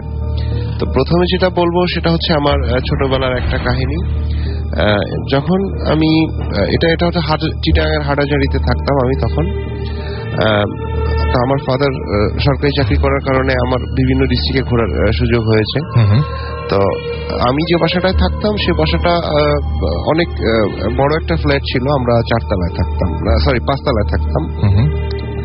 তো তখন আমি ক্লাস 2 কি 3 তে পড়ি, এরকম একটা এজ হবে। আচ্ছা। তো আমাদের যে বাসাটা ছিল সে বাসাটায় থাকতাম আমি, আমার বাবা, মা আর আমাদের একটা কাজের লোক ছিল। আচ্ছা। তো আগেই বললাম যে বাসাটা অনেক বড় ছিল। তো বড় থাকার কারণে ড্রয়িং রুম থেকে কিচেন পর্যন্ত যেতে হলে 3টে রুম পার হয়ে তারপর যেতে হতো। আচ্ছা। সাধারণত 1-2 ডাকে কিচেন পর্যন্ত কারোর গলার আওয়াজ পৌঁছাতো না। তো স্বাভাবিক যেটা হয়, আমি একা একা খেলতাম, আমার কোনো খেলার সাথী ছিল না। তো যখন আমি একা একা খেলতাম তখন ম্যাক্সিমাম টাইমটা ড্রয়িং রুমে খেলা হতো আমার আর কি। তো যখন আমি খেলতাম, খেলতে খেলতে একটা পর্যায়ে আমি অনুভব করতে পারতাম যে সামওয়ান ওয়াজ উইথ মি। যেমন ধরেন আমি একটা গাড়ি নিয়ে খেলছি, গাড়িটাকে আমি রুমের এই পাশ থেকে ওই পাশে ঠেলা দিলে আবার ও পাশ থেকে সেটা এমনি চলে আসতো। আচ্ছা, এটা কোনো স্প্রিং এর কারণে বা অন্য কোনো কারণে না, জাস্ট মানে দুটো বাচ্চা যেভাবে খেলে, একটা গাড়ি ঠেলে দিলে আরেকটা বাচ্চা যেভাবে খেলে। রাইট, বল একটা দিলাম গড়িয়ে মাটি থেকে, সেটা অটোমেটিকলি আবার আমার কাছে ব্যাক করতেছে। আচ্ছা, এটা আপনার একটা প্লেমেট ছিল তার মানে? এটা ছোটবেলা একটা প্লেমেট ছিল, সে কোনো ক্ষতি করতো না কিন্তু আমার সাথে খেলতো আর কি। আপনি কি কোনোদিন চেহারা দেখেছেন বা এরকম কোনো কিছু মনে আছে তার সম্পর্কে? হ্যাঁ, চেহারাটা কিরকম আমি বলছি রাসেল ভাই, আসছি। তো যখন আমি এরকম একা একা খেলতাম প্রথম দিকে আমি জিনিসটা বুঝতে পারি না, তখন ছোট ছিলাম, হোয়াট এভার, যে কি ব্যাপার কি হচ্ছে এটা আমি এরকম গায়েও লাগাইনি। তো খেলতে খেলতে একটা পর্যায়ে যাওয়ার পরে আমি খুব অস্বস্তি বোধ করতাম যে আমি বুঝতেছি যে কেউ আমার সাথে আছে, কিন্তু আমি তার প্রেজেন্সটা ফিল করতে পারছি কিন্তু তাকে দেখতে পারতেছি না। এরকমই একদিন খেলতেছি, তখন আমার গাড়িটা এরকম পাঠায় দেওয়ার পরে আমার খুব অস্বস্তি লাগতেছে, মানে শরীরটা খুব ভারী হয়ে আসলো এরকম। আমি ভয় পাওয়ার পরে আমি একটু মানে রুম থেকে চলে যাব, আম্মার কাছে যাব, এরকম একটা প্রস্তুতি নিচ্ছি যে দৌড় দিব আর কি। তখন আমি ফিল করলাম যে পিছন থেকে কেউ একজন মানে খুবই সফট এবং ঠান্ডা, যেরকম মানে ফ্রিজটা খুললে একটা ঠান্ডা বাতাস বের হয় না, লাইক দ্যাট, এরকম যে কেউ একজন আমাকে পিছন দিয়ে জড়ায় ধরছে। আচ্ছা। এবং আমি তার ছায়াটা ফ্লোর থেকে দেখতে পাচ্ছি, কারণ আমার পিঠটা ছিল আপনার জানলার সাইডে, জানলার থেকে যে আলোটা আসতেছিল সেই আলোর রিফ্লেক্টে একটা ছায়া আমার সাথে আমি দেখতে পাচ্ছি যে সেটা ফ্লোরে পড়ছে। আচ্ছা। এবার আমি প্রচন্ড ভয় পাই এবং আমি ফোর্স, আমার গায়ের যত ফোর্স আছে, শক্তি আছে, আমি সেটা দিয়ে সামনের দিকে আগানোর চেষ্টা করি। দেখা যাচ্ছে যে 10-12 মিনিট ধরে আমি ফোর্স করছি সামনের দিকে আগাবো, আমি 1-2 পার মতো আগাতে পারছি, আর আগাতে পারছি না। কিন্তু ঘটনাটা যখনই কোনো লোক বা কেউ আমাকে দেখতেছে রান্নাঘর থেকে, যে আম্মা জিজ্ঞেস করে কি করো, অন দ্যাট টাইম আমি ফিল ফ্রি এবং সামনের দিকে হোঁচট খেয়ে পড়ে যাই। আচ্ছা। মানে ব্যাপারটা হচ্ছে পিছন দিকে টেনে রাখলে যেরকম একটা হয় এরকমের। তারপরে আমি রাতে একা একা ঘুমাতাম ছোটবেলা থেকে, কিন্তু ওই ঘুমানোর সাথে সাথে আমার বোবায় ধরার যে ব্যাপারটা হয় না, ওইরকম হতো, যে মনে হচ্ছে যে মানে উইদিন 10-20 সেকেন্ড আমি শোয়ার সাথে সাথে আমার বোবায় ধরতাম। আচ্ছা। ঘুমাইতেই পারতাম না, এরকম একটা অবস্থা। তো হয় কি, বাবা মাকে কখনো বলিনি, কারণ আমার আম্মা খুব রাগী ছিল যে মার দিবে, বকা দিবে, যে এগুলো কি আবল তাবল বলো, এই জন্য বলা হয়নি। এই জিনিসটা কন্টিনিউ করছে। আমি যখন ইন্টার পরীক্ষা দিছি তখন পর্যন্ত মানে বোবায় ধরার ব্যাপারটা, তারপর থেকে তার প্রেজেন্ট কিন্তু আস্তে আস্তে কমতে থাকে যখন আমরা ওই বাসাটা চেঞ্জ করি, অন্য জায়গায় চলে যাই। আচ্ছা আচ্ছা, তারপরে যখন আমি ইন্টার পরীক্ষা দিলাম, ইন্টার পরীক্ষার এসএসসি পরে যে সময়টা আমার ওই রাত জাগতে জাগতে আমার একটা হ্যাবিট হয়ে যায় যে রাতে ঘুমই হয় না। স্টিল এখনো এরকম জিনিসটা হয় যে রাতে ঘুম হয় না। তো 3টা সাড়ে 3টা পর্যন্ত আমার জেনারেলি জেগে থাকা হয়। আচ্ছা, তো যখন আমি এটা আমার বরিশালের বাসার ঘটনা, আমি 5তলার ছাদে ট্যাঙ্কির উপরে শুয়ে আমার একটা বাইনোকুলার্সের সাথে আমি আকাশ দেখতাম। ছোট করে বলতে হবে, আপনার প্রথম ঘটনা শেষ হয়ে গেছে, সুতরাং এটা ছোট করে বলতে হবে, আমাদের হাতে সময় খুব কম। তো ওই একদিন ট্যাঙ্কির উপরে এরকম শুয়ে আছি, শুয়ে থাকার পরে আমি বাইনোকুলার দিয়ে দেখতেছি চাঁদ। হঠাৎ করে আমি দেখলাম কি আমার বাইনোকুলার একটা ধরা পড়লো যে সামথিং লাইক দ্যাট, যে নেটের মতো অনেক বড় প্রত্যেকটা জয়েন্টে আলো জ্বলছে, এরকম একটা জিনিস আমার মাথার উপর দিয়ে উড়ে গেল। বাইনোকুলারটা সরাইলাম, এটা কি দেখলাম আমি ভালো করে আবার লক্ষ্য করলাম যে সেটা 3-4 বার রাউন্ড দিচ্ছে, একটা ওড়নার মতো কিন্তু নেট জিনিসটা। এবার আমি ভয় পাওয়ার পরে আমি সাথে সাথে মানে চোখটা বন্ধ করে আমি যেন ঘুমায় গেছি এরকম একটা ভাবে আমি ওখানে শুয়ে আছি, আমি নড়ছি না, যে যদি নড়লে আমার প্রেজেন্ট সে টের পায় এই জন্য। তো কিছুক্ষণ চুপ করে শুয়ে থাকার পর আমি দেখতেছি যে নাই, সেটা নাই, আমার ফ্রন্টে নাই। আমি মনে করছি কি সে চলে গেছে। আচ্ছা, এটা যেটা যে জিনিসই হোক না কেন। পরে আমি প্রচন্ড ভয় পাই এবং আমি ছাদ থেকে নামতে হলে আমার 5তলা থেকে 4তলা সিঁড়ি দিয়ে নামতে হবে। আমি চিন্তা করছি যে না, আমি সিঁড়ি দিয়ে নামো না, ডিরেক্ট লাফ দিয়ে 4তলা যেয়ে আমি বাসায় চলে যাবো। আচ্ছা, গেস হোয়াট, যখনই আমি উঠে বসছি এবং আমি আশেপাশে পিছনে তাকাইলাম, দেখি সেটা আমার পিছনে, স্টিল আমার 5 থেকে 6 ফিট দূরে। এবং আমি মানে যে পুরো এখানে বড় ফ্রিজ হয়ে যায়, আমি নড়তেও পারছি না। আমি সাথে সাথে ট্যাঙ্কির উপর থেকে লাফ দিলাম এবং সেই 5তলার ছাদ থেকে 4তলার ছাদে লাফ দিয়ে পড়লাম এবং পায়েও ব্যথা পাই, যার কারণে আমি দৌড়ে বাসায় চলে যাই। সেই রাত্রে ঘুমাতে পারি না, আমার জ্বরও আসে হালকা। পরে আমি আম্মাকে কিছু বলিনি, পরে মসজিদের হুজুরকে যেয়ে বললাম, উনি পানি পড়া দিল। তারপরে আমি আসলে মানে হুজুর বিশ্বাস করি এবং ওই তাবিজের ব্যাপারটা আমি নিজেও ইউজ করি, তারপর থেকে আমি সেফ। ওকে, সো এই ছিল ঘটনা এবং আমাদের হাতে আজকে সময় খুব কম। আব্দুল খালিক আমাকে লিখেছেন, ভাইয়া আমার কাছে অনেক গল্প আছে যার সবগুলো বাস্তব, এবং আমি যেটা বলবো আপনাকে, ভূত FM @radiofurti.fm, সবাইকে বলছি BHOOTFM@RADIOFOORTI.FM, এখানে আপনার নাম, ঠিকানা এবং ফোন নাম্বার সহ আপনার সেরা ঘটনাগুলো পাঠিয়ে দিন। এবং সেই সাথে আপনি স্টুডিওতে আসতে পারবেন কিনা, নাকি আপনি চান যে আমি আপনার ঘটনাগুলো পড়ে শোনাই, সেটা উল্লেখ থাকলে খুব ভালো হয়। তবে স্টুডিওতে আসাটা সবচাইতে বেশি ভালো হবে আর কি। রিধি আমাদের লিখেছেন, অর্পা, সামান্তা এবং তারা সবাই একসাথে ভূত FM শুনছেন, ভালো লাগছে তাদের। বাদল ধানমন্ডি থেকে লিখেছেন যে রাসেল ভাই আজকে ভূত FM অনেক ভালো লেগেছে এবং 2012 সকল মানে পর্ব বা এপিসোড গুলো যেন এরকম ভালো হয় সেটাই তিনি জানিয়েছেন। ইনশাল্লাহ হবে এবং আমরা আজকে শেষ করে ফেলবো। আমরা আগামী সপ্তাহে আবারও ফিরে আসবো ভূত FM নিয়ে। আমি চাইবো যে আজকে যারা রাত্রেবেলায় ভূত FM শুনলেন তাদেরকে খুব ভালো ঘুম হোক এবং অবশ্যই রাতের বেলায় ঘুম থেকে জেগে উঠে ওইরকম অলৌকিক ভাবে কোনো মানে বেবি কট বা কোনো বাচ্চা দেখবেন না, বা এরকম ধরনের কোনো এই যে আলো জ্বলছে এরকম ধরনের কোনো ওড়না বা নেট টাইপের কোনো কিছু আপনার ঘরের ভেতরে উড়ে বেড়াতে দেখবেন না। মাঝরাতে ঘুম ভেঙে এরকম ভয়ঙ্কর কোনো পরিস্থিতির মুখোমুখি আপনি হবেন না, সেই দোয়া থাকলো। এবং অনেক ভালো যাক আপনার এই নতুন বছর, অনেক ভালো যাক এই সপ্তাহটা, সেই আশা রাখি। আবারও আগামী ভূত FM কথা হবে, সেই পর্যন্ত সবাই ভালো থাকুন, সুস্থ থাকুন, সুন্দর থাকুন, মোস্ট ইম্পর্টেন্টলি ফুর্তিতে থাকুন। আজকের মতো এখানেই টাটা।